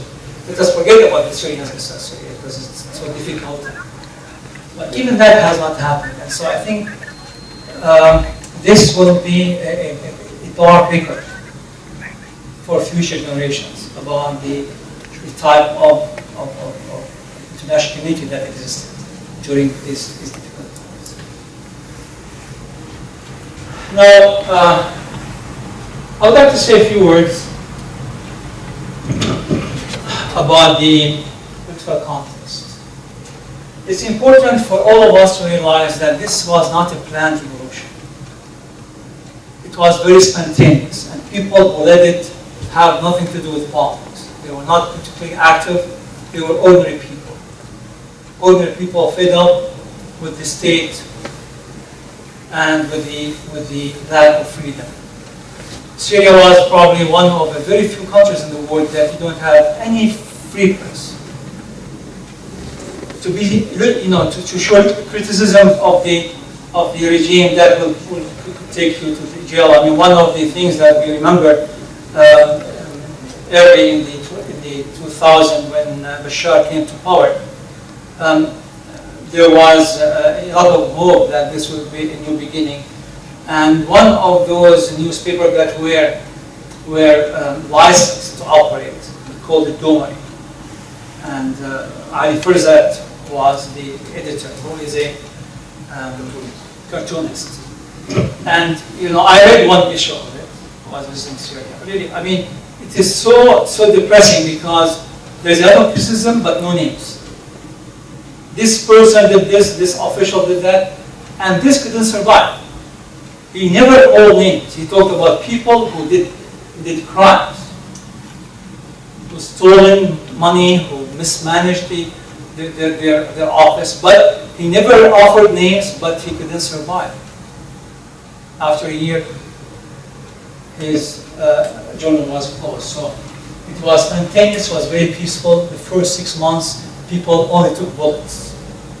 Peaceful protests, and the security forces have orders shoot to kill, particularly the most active members of those protests.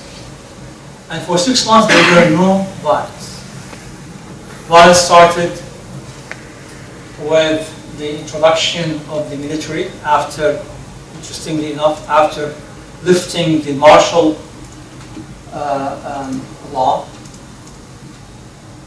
Second day, Assad ordered his forces to occupy Syrian cities. I mean, that's madness in my view. I mean, and that tells about the person. He's nuts. And that's the person who's ruling the country. At least if you plan to send your troops, keep the martial law. It will protect you.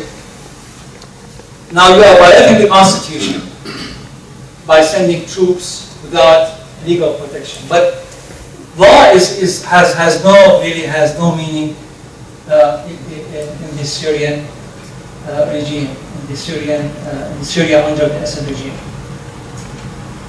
Fear and intimidation has been the policy of this very elitist group of people who were completely corrupt, wanting to keep the country under their thumb, and intimidation was the way.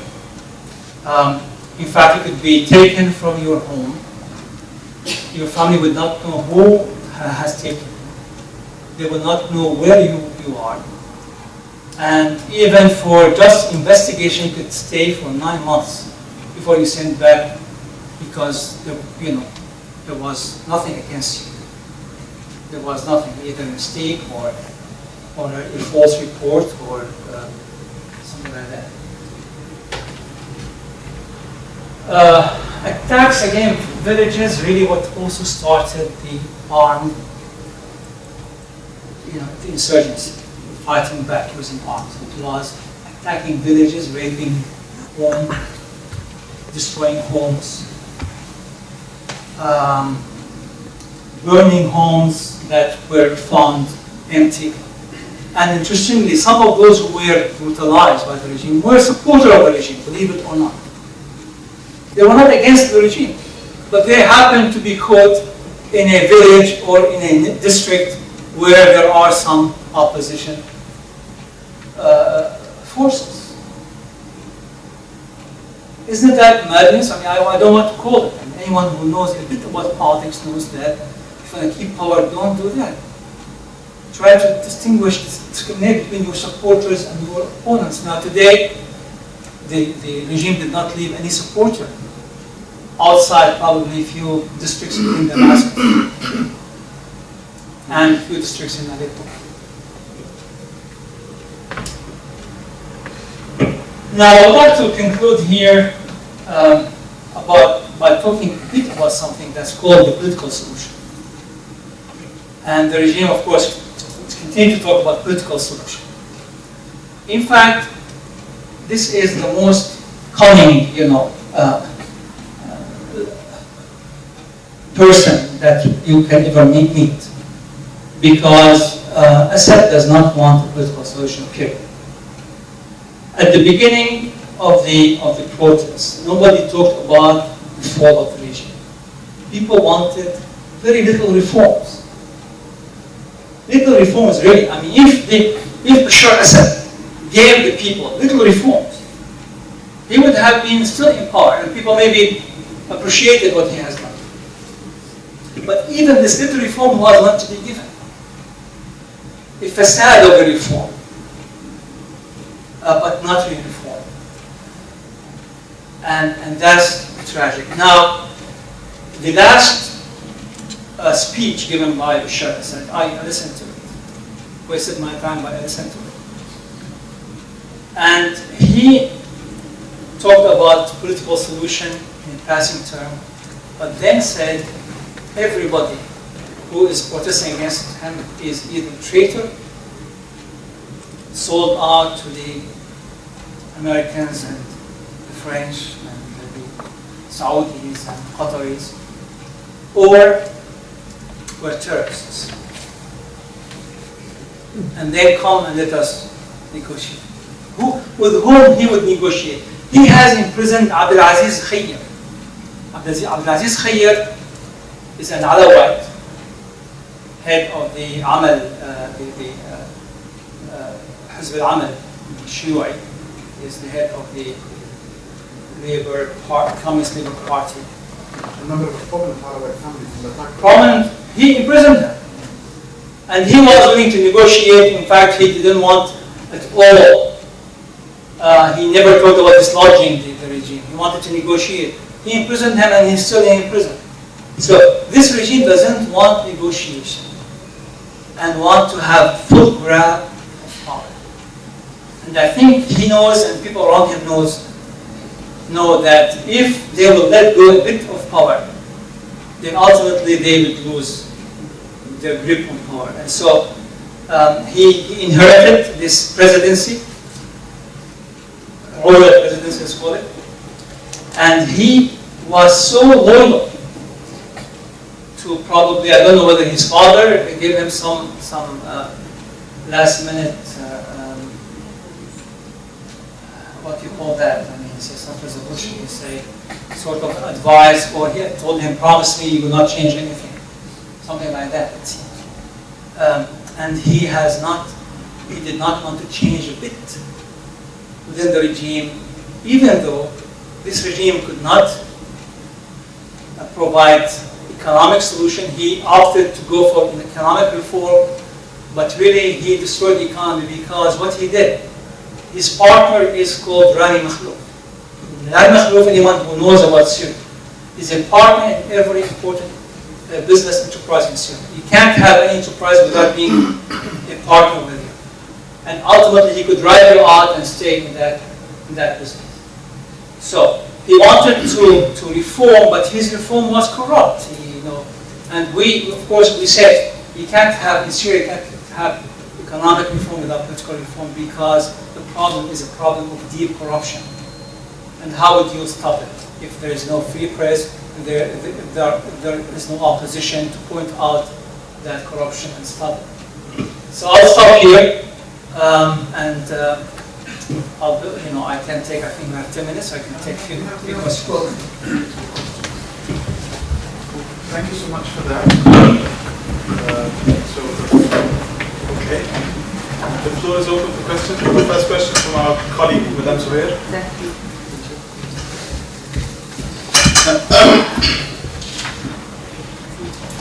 Thank you for this presentation. I'd like to have an idea about the internal situation in Syria, because recently I met a Syrian lady whom she said that some of the destruction that takes place in Syria is it's not the regime that is fully responsible for it, but the Al-Jaysh al-Hur also have different segments and segmented and has opposing parties among themselves, and they have actually confessed the responsibility of many of what's happening. Now, this is worrying actually, because how much hope do we have for this revolution to succeed if those who are rebelling and want to change, they can't get on one stage of agreement? Thank you. Thank you. I think what you are saying is true. There are some wrong elements within the FSA. If you think about FSA like this, it started with the small groups organizing in different localities. And over a year, those small groups or brigades started to unite. Today we have almost in every province, there is a provincial council.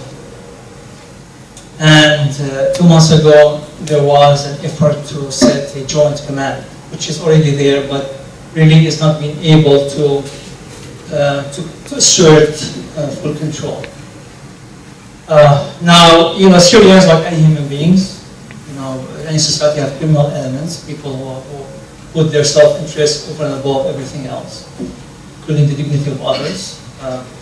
And so you're right, there has been instances of groups who were implicated in criminal acts. But at the same time, those councils have adopted the code of conduct that the SNC worked on with the leadership there. I mean, we have some instances where those groups were put in prison. So the situation, unfortunately, media is about sensationalism, and it's attracted by those instances that show abnormality. I mean, the common statement they say about media, if a dog bit a man, this is not in news.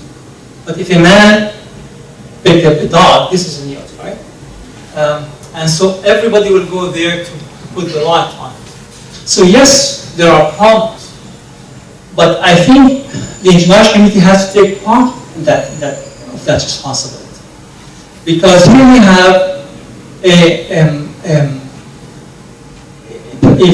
military force that has been receiving little support, and even worse, there are some countries who tried to finance certain military, forces for many reasons, and that's not good. Rather than going through main channels and trying to strengthen the unity of the FSA, they go and support, whoever they think is to their liking.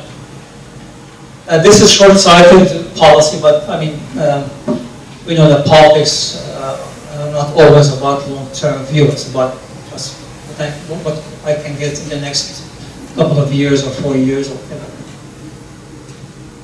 So that's what I can say. I mean, but really, if you look, despite all the situation, if you look at the overall behavior, it is. I can say it's remarkable. For example, I mean, we know that the military is stuffed with people of the Alawites, and I can tell you, Latakia is much easier to get than to go to Damascus and Homs, but there has been no revenge, no attack on villages, and that shows discipline, that shows vision, that shows that people are not about getting revenge, but really freeing themselves from a very, very bad dictatorship. And whoever says otherwise, I will offer them to take and live with the Assad just for 1 month. Take him and put him in a position of power in your country, in your province for 1 month, with this kind of treatment. So that's what I have to say about this.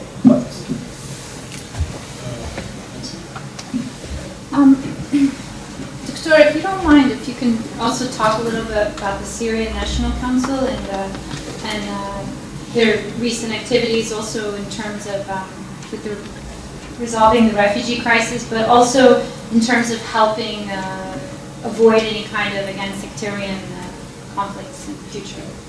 Well, if I may add, because I was going to ask a question along the same lines, but I mean, yes, is there any political involvement or means to involve the refugees in the camps, in the political processes? That's one question. Or are there any ways of doing this? And has it been thought about the very difficult things that Tanya mentioned, resettling plans? Has this been put on the table or not yet? And also, I mean, I don't know, maybe I'm very biased given what I know of another sectarian situation in Lebanon. Now, are there any, as Nancy was saying, any institutional ideas for handling sectarian conflicts, potential or current? Because, I mean, it will be a real fear even if most people are disciplined and holding themselves back. So just to go on the same lines. Thank you.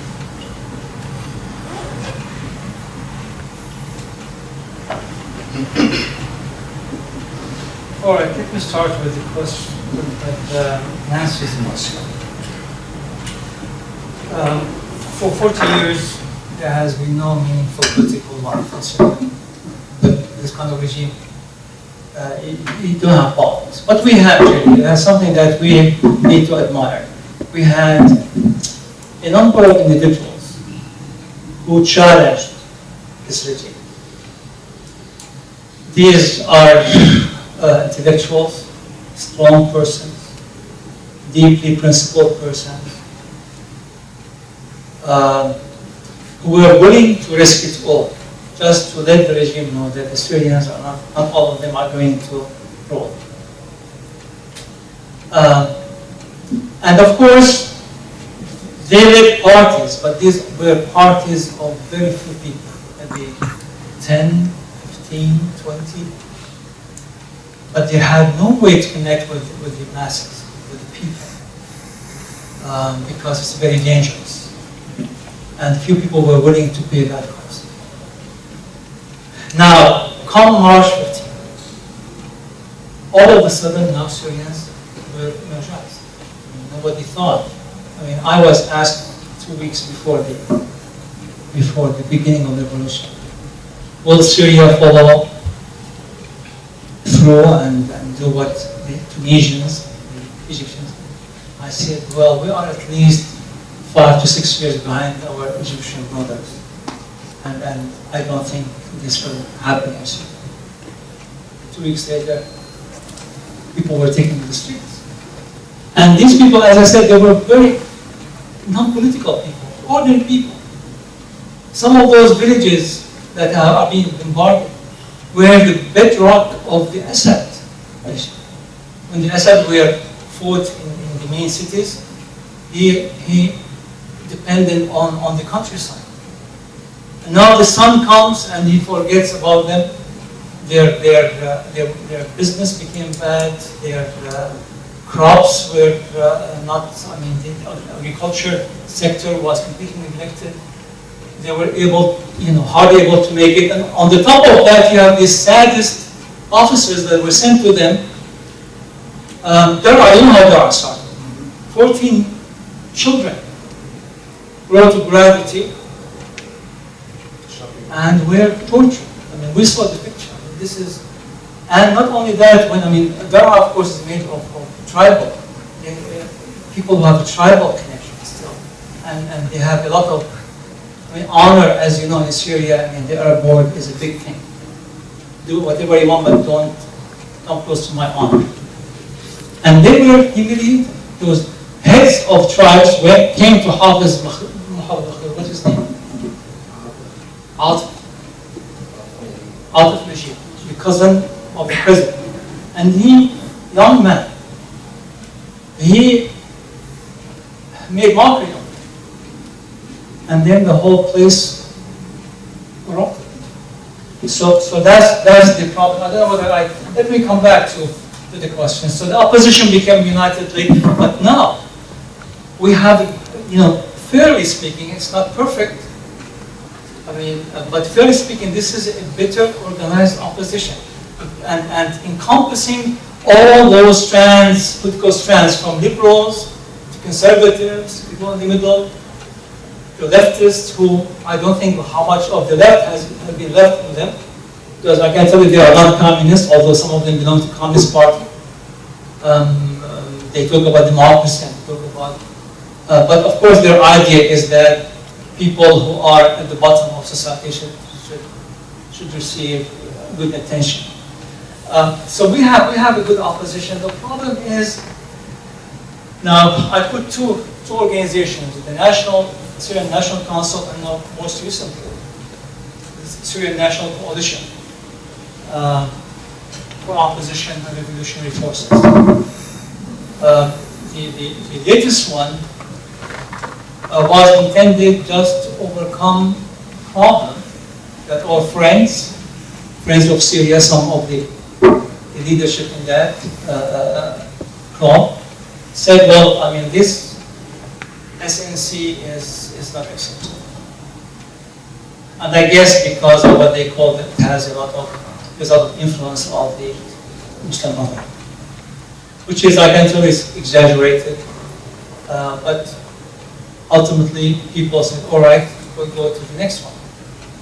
And so far, I don't know, I mean, it's too early to judge, but people are putting a lot of hope that because of the new formation, the international community will show more seriousness with supporting the Syrians. In terms of plans, I mean, I worked with a group, I'm responsible for an office within the SNC, called the Office of Policy and Planning. We put transitional plan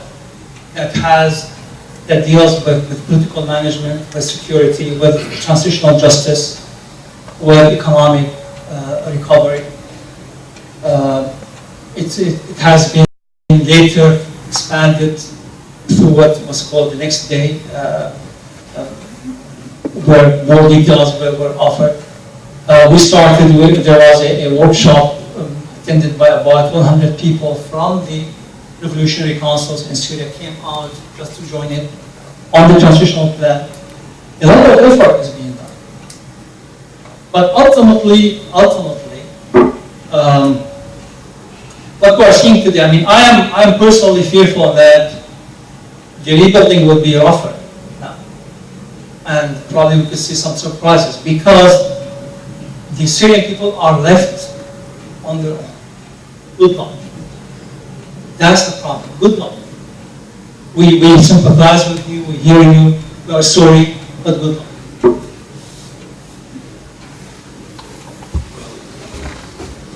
Pretty much out of time, but thank you so much for that presentation, Dr. Sophie. We're very grateful. And then our next speaker,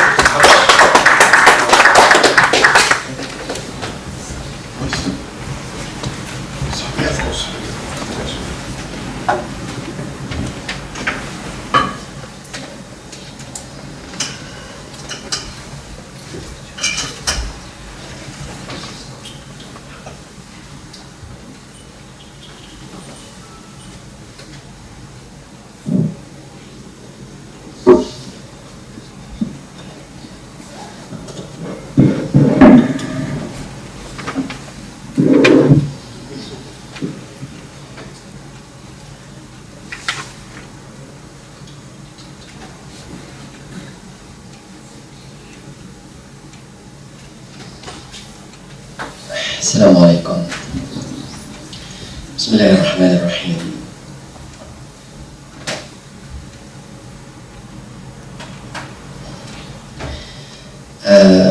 At the beginning, maybe most of what I prepared here, I heard by Mr. Tamer and Dr. Luay Safi and Ghada Ghazal. Maybe we are talking for the same target and the same direction. And because of that, maybe I found myself maybe moving to another interest about the situation of not only refugees but all of Syrian people, how to deal with next time after Bashar al-Assad. Some people said, why you are talking about after Bashar, after this regime is still exit. I believe the term of after Bashar started now because there is a lot of lands inside Syria now, in the land of the revolution. But if so, let me now explain my understanding about the new challenge in Syria. Unfortunately, Syria, during history, Syria was the land of peace and the land of shelter for all refugees people. During history, you can find a lot of immigration who came from different lands around. At the starting, Syria received the immigration which came from south of Arab Peninsula. During history, you can find Syria as a shelter for all refugees who came from Uzbekistan, Kazakhstan, the center of Asia. Then a lot of people who came from Caucasian, from Balkan, Armenia, a lot of people who came from different countries around the world, they found a shelter inside Syria. Last century, we received in Syria a lot of refugees who came from Palestine, then came from Iraq. Before that, a lot of Algerian people, a lot of Moroccan people who found refugees inside Syria. And we can maybe read here and the situation of Kurds who find oppression against them. They found Syria as a good shelter for all. Armenian refugees in Syria. We can find a lot of Armenian refugees in Syria during the Civil War and during the war against the Ottoman state. We can find Islamic refugees in Syria. We, in the 20th century, Syria received migrations, many of the Islamic countries, and add to the Balkans and Caucasian. A lot of them, they found the shelter in Syria. Palestinian refugees in Syria. We received in Syria like 100,000 of Palestinians. Now we have 500,000 Palestinian refugees in Syria. We protect Iraqi refugees in Syria. Maybe 2 years ago, there were in Syria 2 million Iraqi refugees in Syria. They found in Syria a good shelter. But now, unfortunately, Syria became the land. This is, maybe you can find here the migrants in Syria 2011, like maybe 1,700,000 total. Most of them Palestinian and Iraqis. After that, now the situation in Syria is Syrian people needs now the shelter to go for. Now we can find in Turkish like 123,000, in Lebanon 133, in Jordan 138, in Iraq like 60,000, and there's like 10,000 in North Africa. As I told you, let me now move to another challenge which we feel now we are going for. The next challenge now in our situation in Syria is how to treat with our people after the crimes crime policy of this regime, when he put people to fight each other, Alawi to fight Sunni, Sunni to fight Durzi, Durzi to fight Christians. This situation, which regime put us all in this situation, I believe this is a main challenge in next Syria now. As Mr. Tamer said, there's in Zaatari camps, it's very important, there is a lot of Christians, not a lot, maybe few, Christians and Alawi and Durzi. But Tamer said the wisdom now to register them, to give them registration as Sunni, because there is some challenge against anyone non-Sunni in the camps. And the same situation now, there is a challenge against anyone non-Alawi in the army, for example, or in the intelligence. So this is our responsibility now. I don't believe we have to expect, we have to expect what's in the next time. Now our message to protect our people, to rebuild the unity among Syrian people. Now after the collapse of this regime, we have to expect a lot of conflicts, not between army and people, but between people, each other. This is a challenge now. We have to understand now people who lost their fathers, their mothers, their sons, their children, they have now it's normal to find like this reaction, as now Dr. Loai mentioned, or someone asked about the crime of free army. The same situation now. There is some mistakes by free army, like the crime of the army of regime. So we have to call for fraternity and brotherhood. This kind of programs, maybe it's not suitable now to speak with people, for example, in Al-Zahtari or people in Yalawa, to be a friend for all and to forgive for all. There's none who can hear you, but we have to put strategy. We have to put strategical education to make this kind of reconciliation among Syrian people. Maybe across media, maybe by education, maybe by different programs. We have to do something to understand that Syrian people, like all nations around the world, we have Muslims, Christians, Alawi, Durzi, Ismaili, even so. But we have to find some way to be together.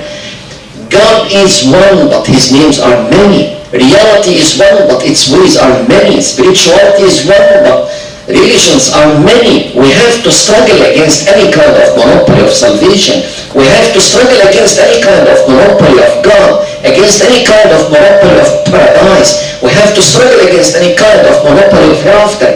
We have to explain the new understanding about religions to be together. During our history, this is the situation in Syria, like the situation in Iraq, Jordan, so and so. In Iraq, you can find the museum of religions. Even the Islamic Khilafat still in Iraq more than 5 centuries. But the different religions find a chance to be there and to get their freedom and to get their life. In Syria, for example, in Syria we have Muslims, Christians, Jews. Till now we have 22 synagogues inside Syria. Inside Damascus there is two huge synagogues. Till now we are in the war situation against Israel, maybe 1 century ago. Even so, the Jewish synagogue inside Damascus is still safe. Till now, during the history, we have, as Muslims or as Christians, we have one enemy. This is Satan. Iblis, Satan, our enemy. Even so, we have some group in Syria who are worshipping Satan. Yazidiyah, they are worshipping Satan inside Syria. But they found their freedom. We didn't hear that Umar ibn al-Khattab or Uthman or Ali or Umayyin or Osmaniyin make anything against them. They are still alive till now. Because of this kind of harmony among people, we have to save this kind of harmony for next term. I believe this kind of activities must start now. We cannot make it late. We have to start now, because this is a strategy. We need media to speak about fraternity and brotherhood. I'm not talking about fraternity with this kind of regime. I'm not talking about reconciliation with this kind of regime, with this kind of killer, but I'm talking about the reconciliation among people. Now the regime will collapse, is going, but what about the sect, the Ta'ifa? A Ta'ifa is still between us, among us, and we have to make like this reconciliation. Let me be frank now, among the fighters inside Syria, there is some of those fighters, they believe we have to struggle to build a new Islamic theoretical state. We have to build this kind of theology state, and we have to struggle against any kind of sects. Those now inside Syria.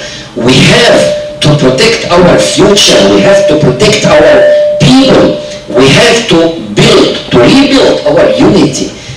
This kind of challenge, I believe, this is our responsibility.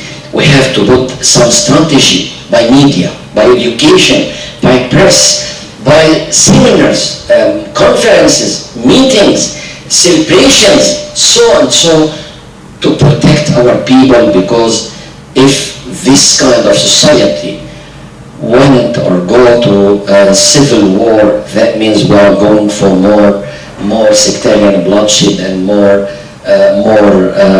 bloody days. So this is our responsibility to protect our people.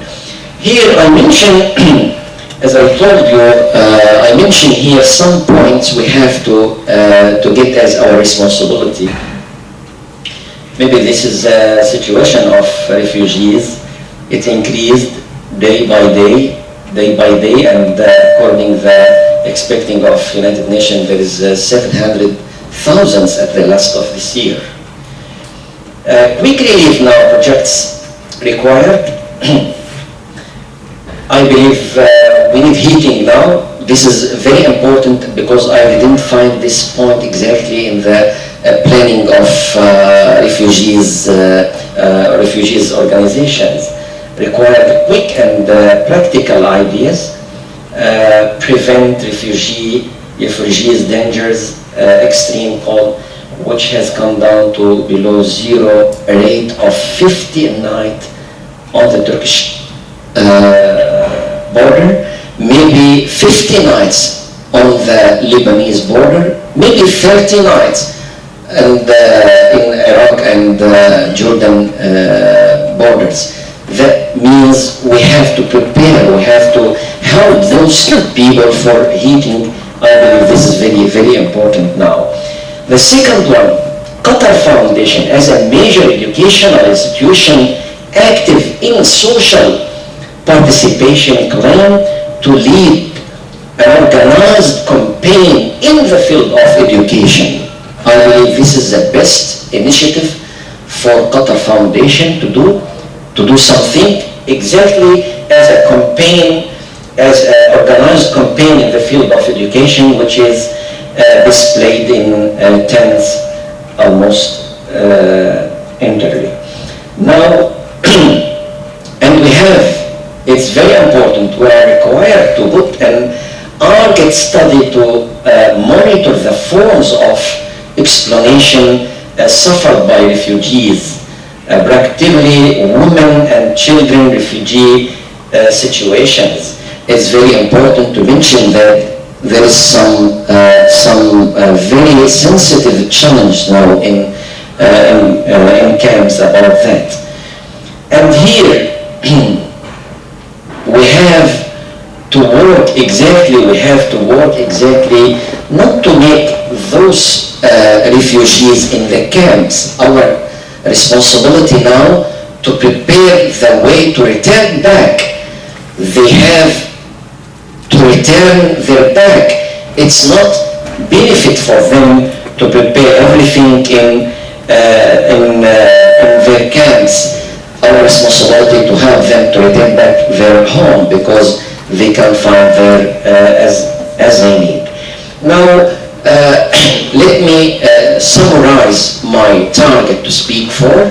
I believe we have to do something as Qatar Foundation exactly in the field of education, as a campaign for education inside camps, because it's not the matter of 1 week or 2 weeks or 3 weeks. This is a matter of 2 years now. And I don't expect these camps will be empty after collapse of regime. Maybe sometimes we can find different kind of refugees. I hope to find the end of this kind of tragedy. But to think really, we have to expect different kind of refugees after collapse of regime. So the responsibility of education is the responsibility number one. The second, the cultural responsibility. How to deal with this kind of conflict which regime created in our people in Syria. How to treat with this kind of different sects in Syria. How to support fraternity, brotherhood among tolerance among people in Syria, and how to put the stop of this kind of takfir or iqsa or ilgha we can find in different places in Syria. I hope to find some support for this, to fight these new challenges in Syria, and we hope to do together, and I hope to meet you again sometimes in Syria. Thank you for Qatar Foundation, and thank you, Samir Karamshaw.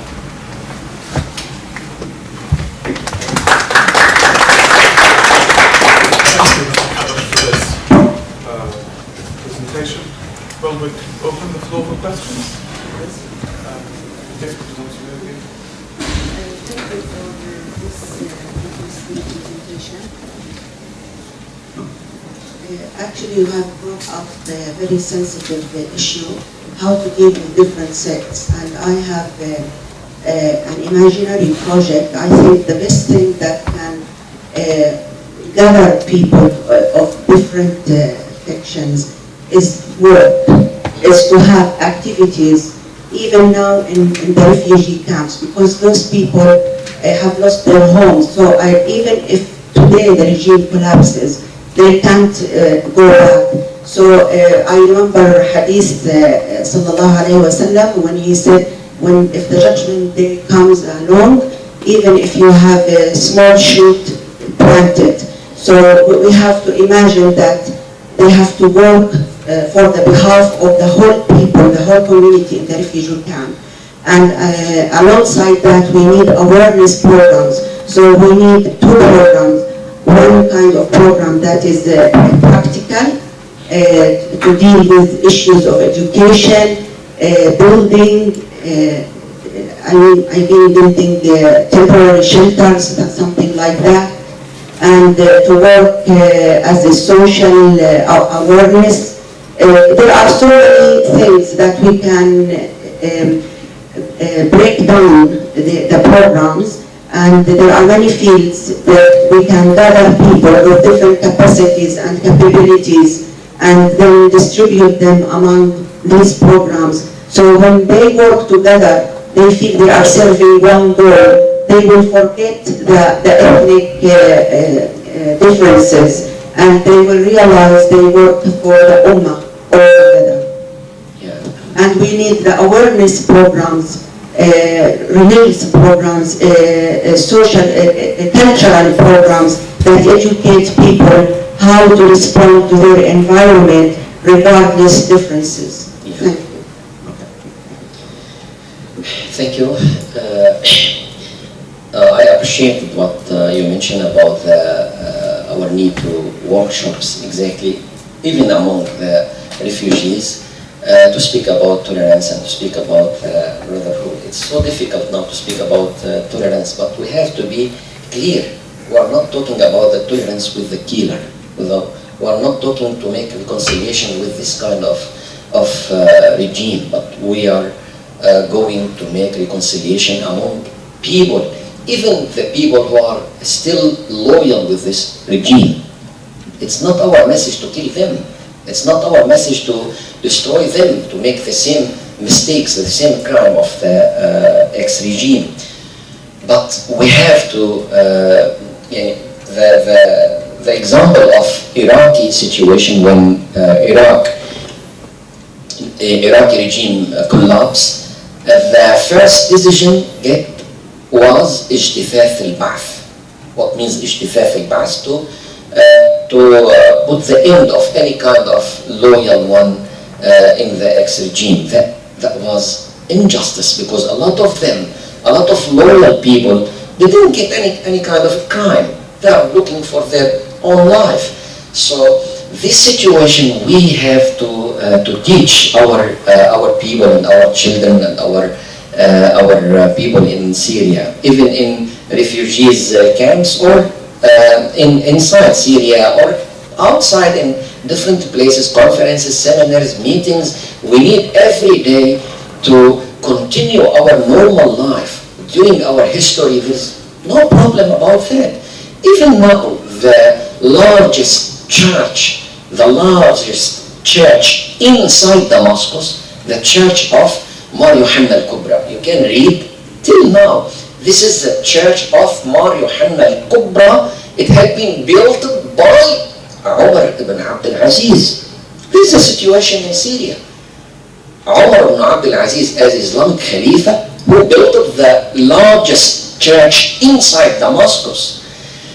Even when some years ago we received in Syria Nancy Pelosi, the Speaker of American Congress.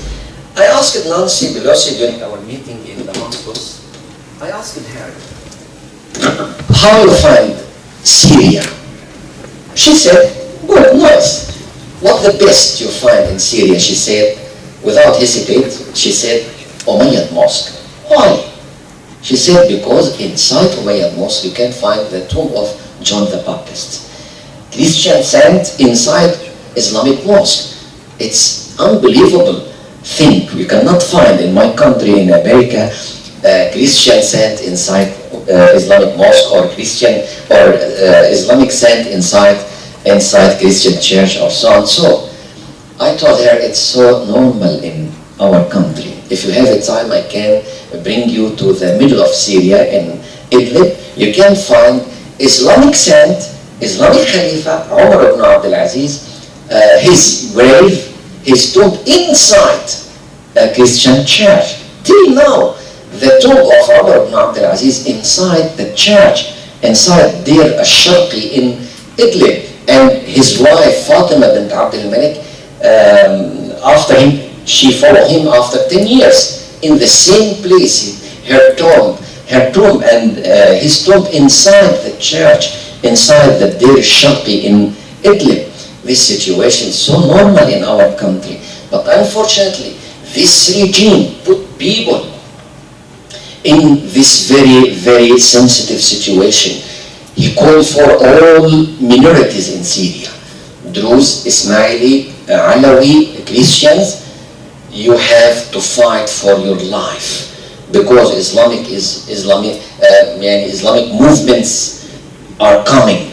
Islamic movements decided to destroy your life here in Syria, and you have to defend for yourselves. So unfortunately, we were preparing yesterday, we were preparing for some meetings for this target. We call a lot of Islamic leaders who found themselves out of Syria, but we didn't find any Christian leader or Alawi leader or Druze leader out of Syria. All of them inside, all of them believe we have to be loyal with this kind of regime. Unfortunately, I'm not talking about all Alawi or all Christians. There is a lot of Christians or Alawi now with revolution, but I'm talking about religious leaders. Religious leaders, Christian and Alawi and Ismaili and Druze, all of them now loyal to this kind of regime. So our responsibility is so difficult, and we have to do something to, for example, we call for some special TV channel to make all in the same screen, and to ask people, Syrian people, to find themselves, because all screens now who supported the revolution, all screens now, all TVs now believe their target to collapse this regime. But what's for? What's next? What can we do after collapse? We need a lot to recreate, to rebuild what destroyed during this black term. If I may, I wanted to ask a question. I'll take yours first. It's very important what I am saying. The opposition must be more careful, especially at the presentations, visual presentations. I am not a nationalist, but you showed Iskandar as a part of Syria. This may pose very big political problems for you. This is very important. And the wars chose the proper wars. Armenian massacre, Turkish, very sensitive in this point. So it may cause some more problems, especially Turkey as a country supporting the opposition. Opposition must be more careful from One last question. I reading at the Arabic website of some persons, some coming from Gulf countries, to marriage with the Syrian woman with, for example, 500 riyals, very cheap. There is a kind of, I'm not sure, but negative approach, especially the refugees, women, Syrian refugees. Is this information is correct or not? Yeah. Thank you very much. You're asking about the first point about Iskandarona. The Iskandaron or Liwa Iskandaron. We believe it was Syrian lands, but we have to understand, we have to be real, practical. Now, this problem belongs to 70 years ago. It's not a new problem. And this kind of problem, not like the problem with the occupation in Palestine. Iskandaron, the same people, the same land, different government. But in Palestine, the occupation throughout the Palestinian people and the state, except them. Here in Iskandaron, we are talking about the same land, the same people, but different government. We have to find some solution by political negotiation. We don't need more. This is not the term to ask about that.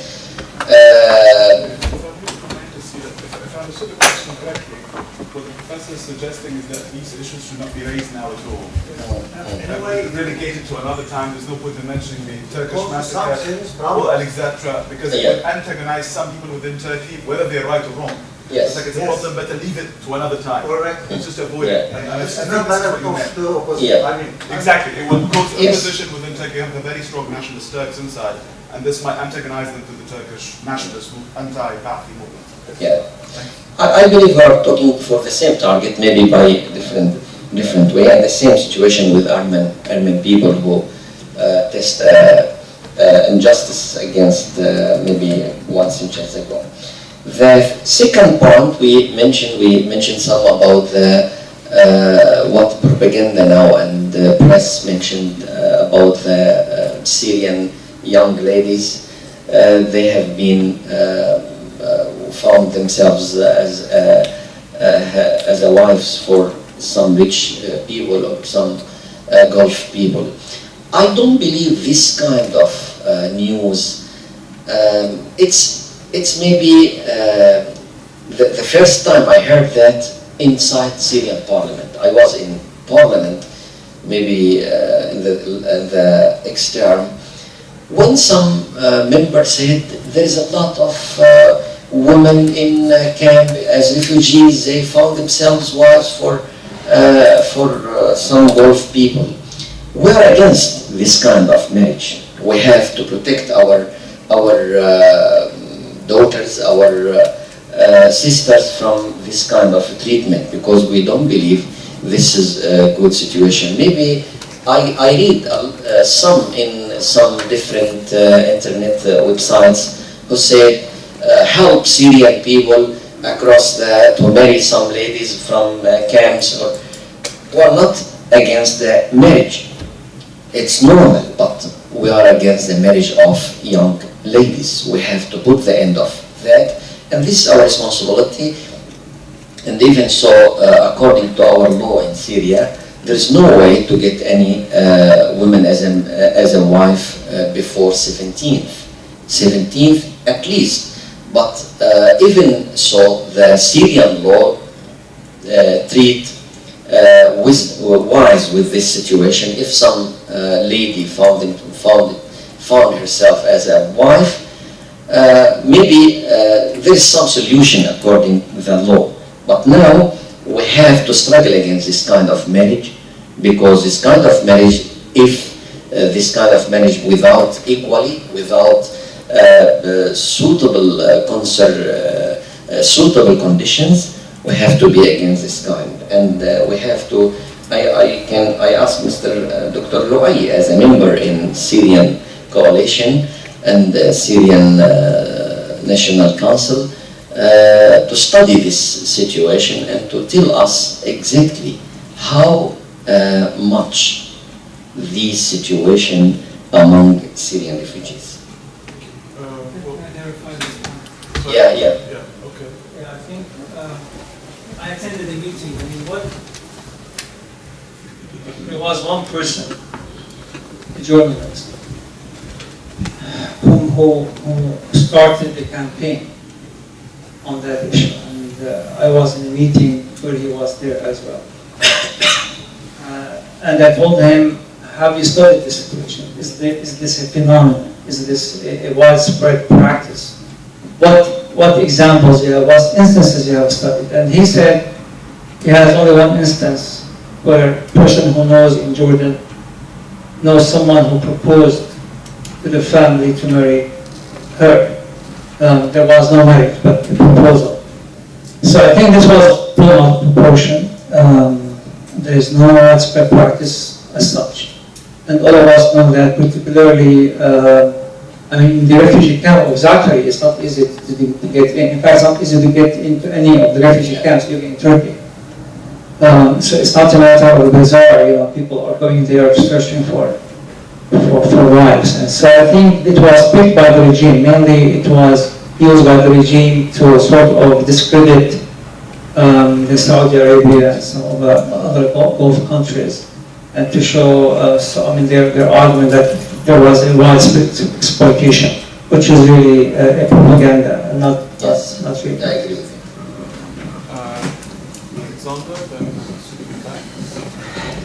Thank you very much for this. I think the whole panel has been really disturbing, but also inspiring, and I think we're probably reaching closing time, so I'd really like to ask you about some advice for us individually who feel often very helpless or hopeless, but helpless about the situation. What would be the best way to make use of our own resources, both individually but also perhaps institutionally? Perhaps you'd like to give us some advice on how to do this. What kind, if we want to, for example, support some NGOs, should we go for the big institutions that channel funds through these international mechanisms, or should we focus on more local initiatives? I would really like to invite you all, perhaps if you have time, to give us a little bit of advice of how we could, before we go back to our old academic routines, we could make use also of this wonderful discussion. Thank you very much. I believe this question is the subject of all conferences and meetings and workshops which have been held for Syrian people. But I'm talking here, maybe my colleagues and mentioned a lot of projects, but I'm talking exactly about a very sensitive challenge. I didn't hear the people who spoke for. This sensitive challenge, which I mentioned, that separated among Syrian society. I'm not talking about the conflict between opposition and revolution and regime, so on. So I'm talking about the society. Inside Syrian society, this kind of idea, which I mentioned about Umar ibn Abdulaziz and so on, so inside Syria, became now very strange among Syrian understanding. If you speak now about, for example, Alawiyya as an Islamic sect, and if you find some Islamic leaders like Al-Hussein ibn Hamdan al-Khasibi or Muntajab al-Ani, so on, so as Islamic leaders from Alawi sect, it's so difficult to speak now about that. You can find a lot of people who refuse this kind of understanding. For example, the reconciliation or cooperation between Sunni and Shia. We were talking about that maybe, for example, 10 years ago.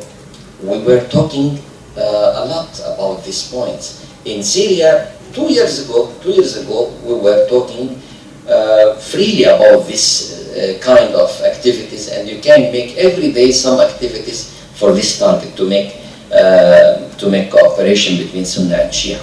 But now you can't. Now you can't. The situation is so difficult now. But I believe this is my own understanding. I believe we have the main challenge. This is the conflict among Syrian society. We have to help Syrian society against, I'm talking about Syrian nation, Syrian society. Regardless regime, regardless revolution, regardless opposition, I'm talking about Syrian society now. This kind of collapse in the field of unity, it's so danger, and we have to do something. I was planning to launch Syrian TV under the name of Iyalullah, the family of God. As all humanity is a family of God, one family under God. But this kind of understanding, I believe, it's some project, it's some idea. Maybe if we find some way to support this idea and to give a chance to all Syrian people to realize, to understand that we are brother, regardless our sect, regardless our religion, regardless our ideology, I believe we will do the best. It's not the answer of your question, but maybe it's some points related.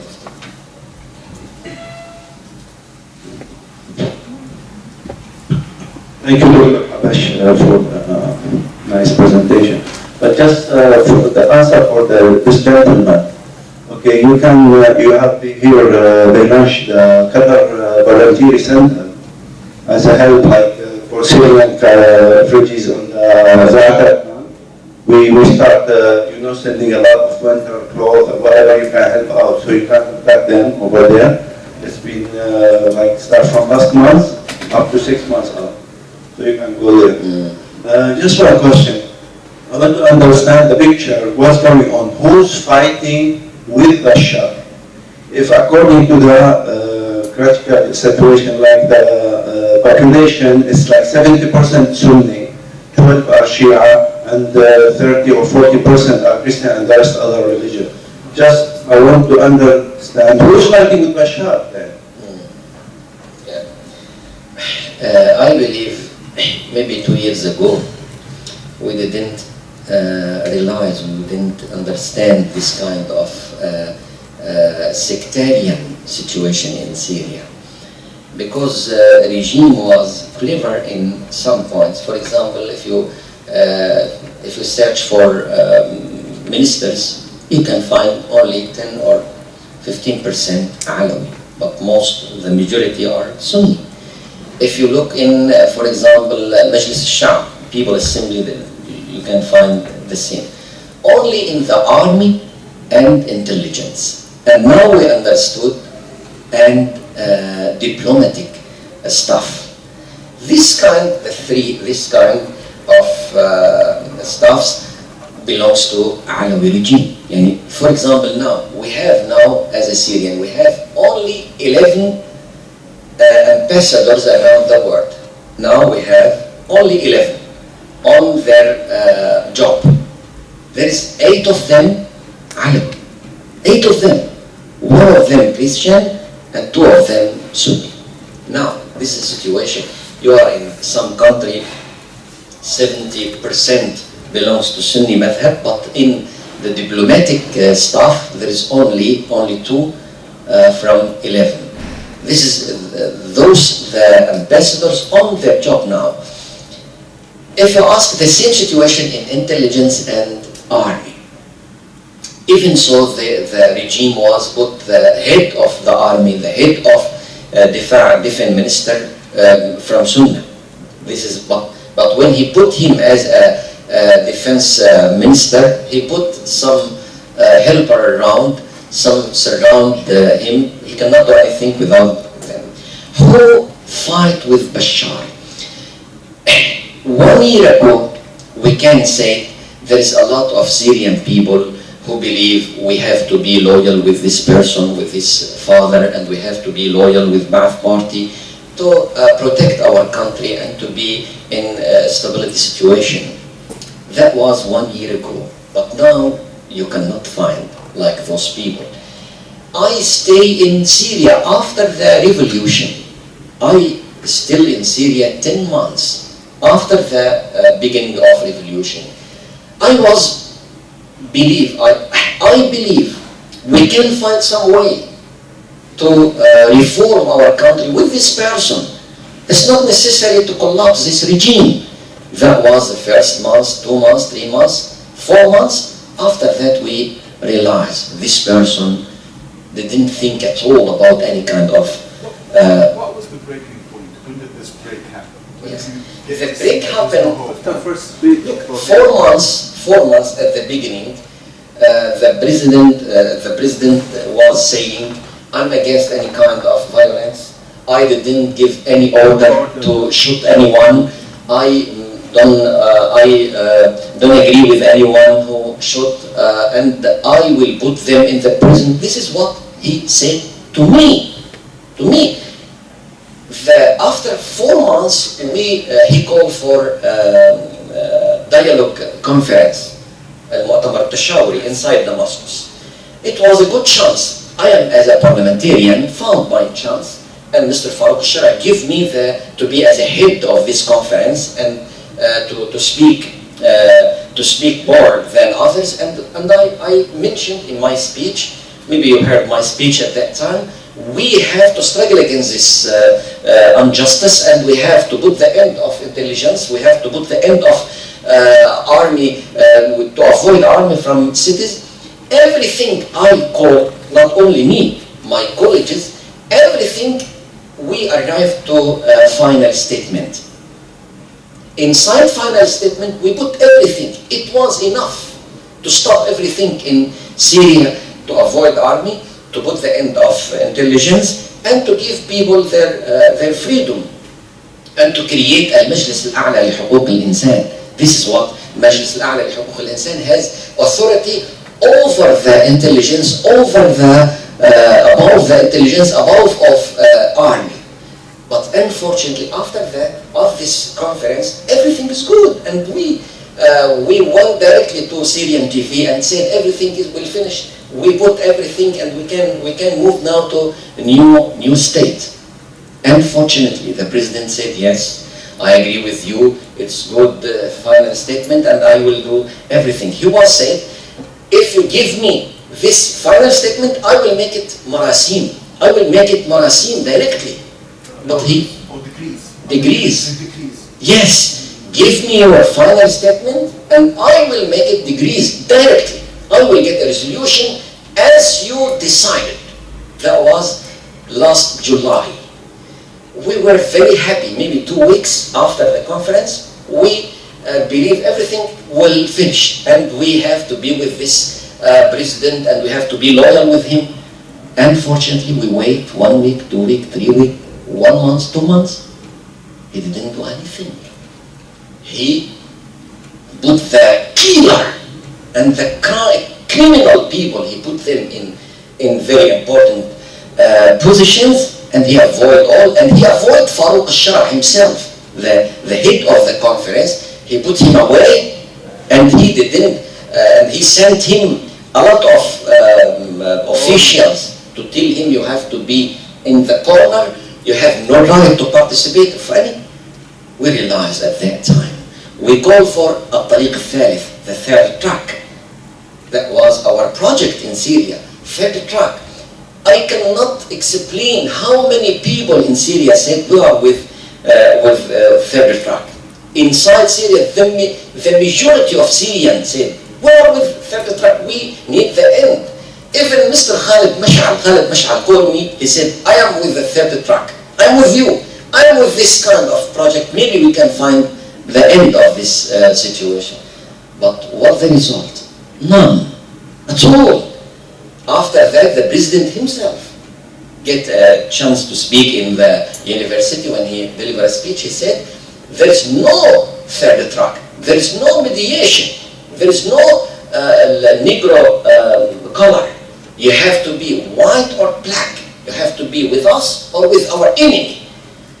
At this point, I realized I cannot do anything. That was maybe after the revolution, maybe 6 months. After that, we decided to find another chance to help our people. We hope to do something. Yeah, thank you.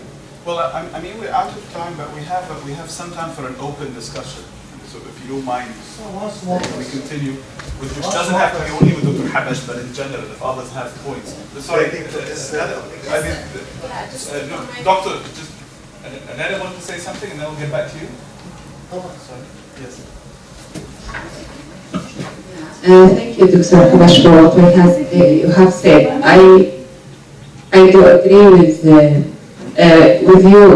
but I don't agree with the idea like what you have suggested in the council.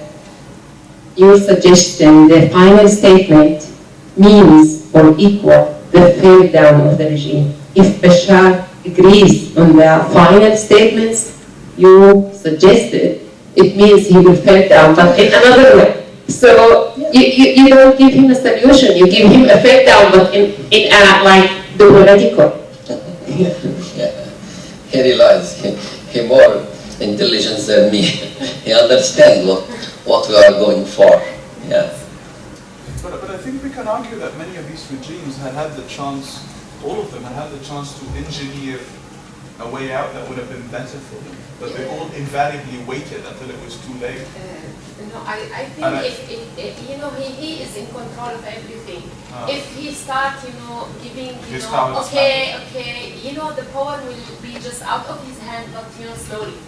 But the problem is the people around him who's surrounding him. The problem with the people surrounding him. Yes, it's another problem. Yeah, this is another problem. The big issue. Yeah, this is another He can't problem. do anything. He just like, he was doctor, and they brought him, they adjust between day and night, the road and everything. I do agree with you, but these are not solution for him. It's like just taking the power from him, but in a very diplomatic way, and the people around him would I will tell you the clear picture. He's the puppies now.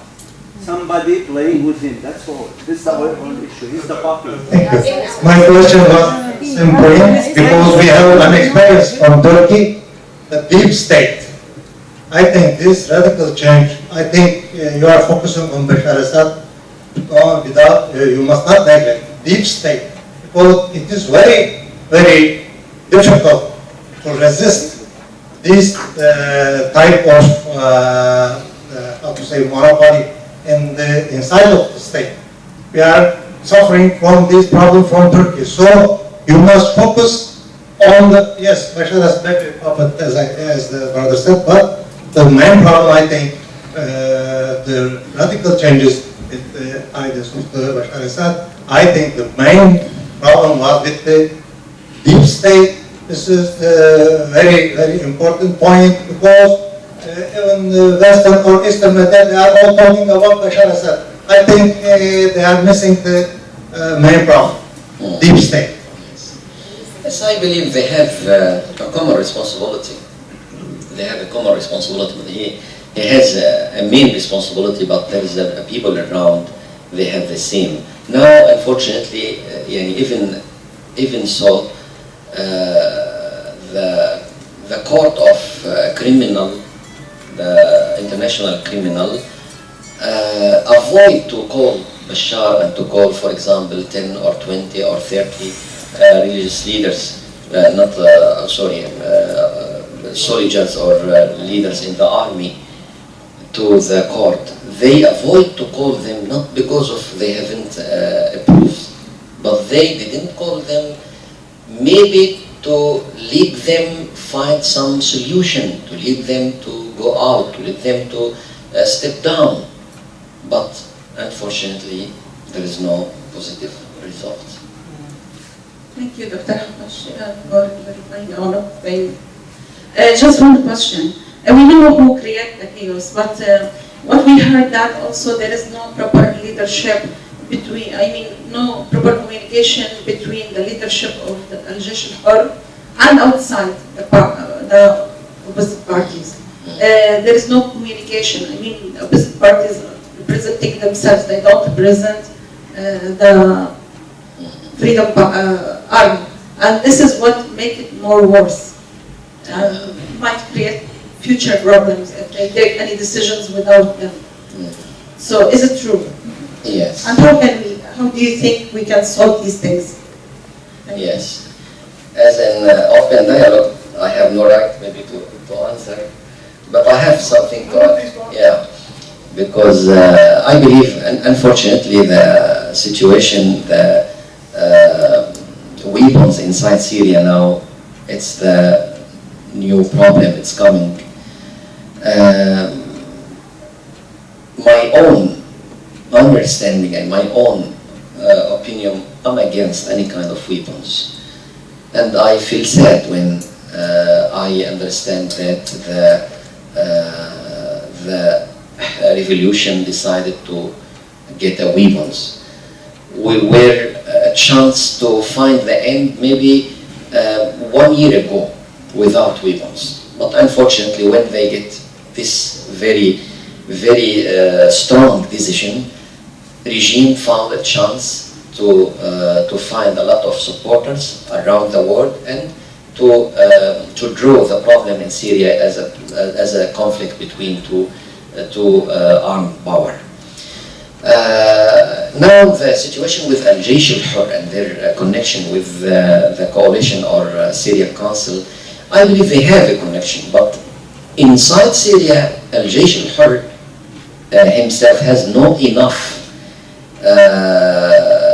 coordination with a lot with each other, and we have to be frank. We have to get brave to recognize that there is some Al-Qaeda now inside Syria. Al-Qaeda is, according to my understanding, is a danger not against Arabic people, but even against all Syrian people.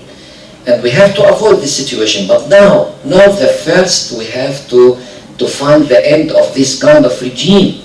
After that, we are going for very bloody days. But this is the situation in Syria.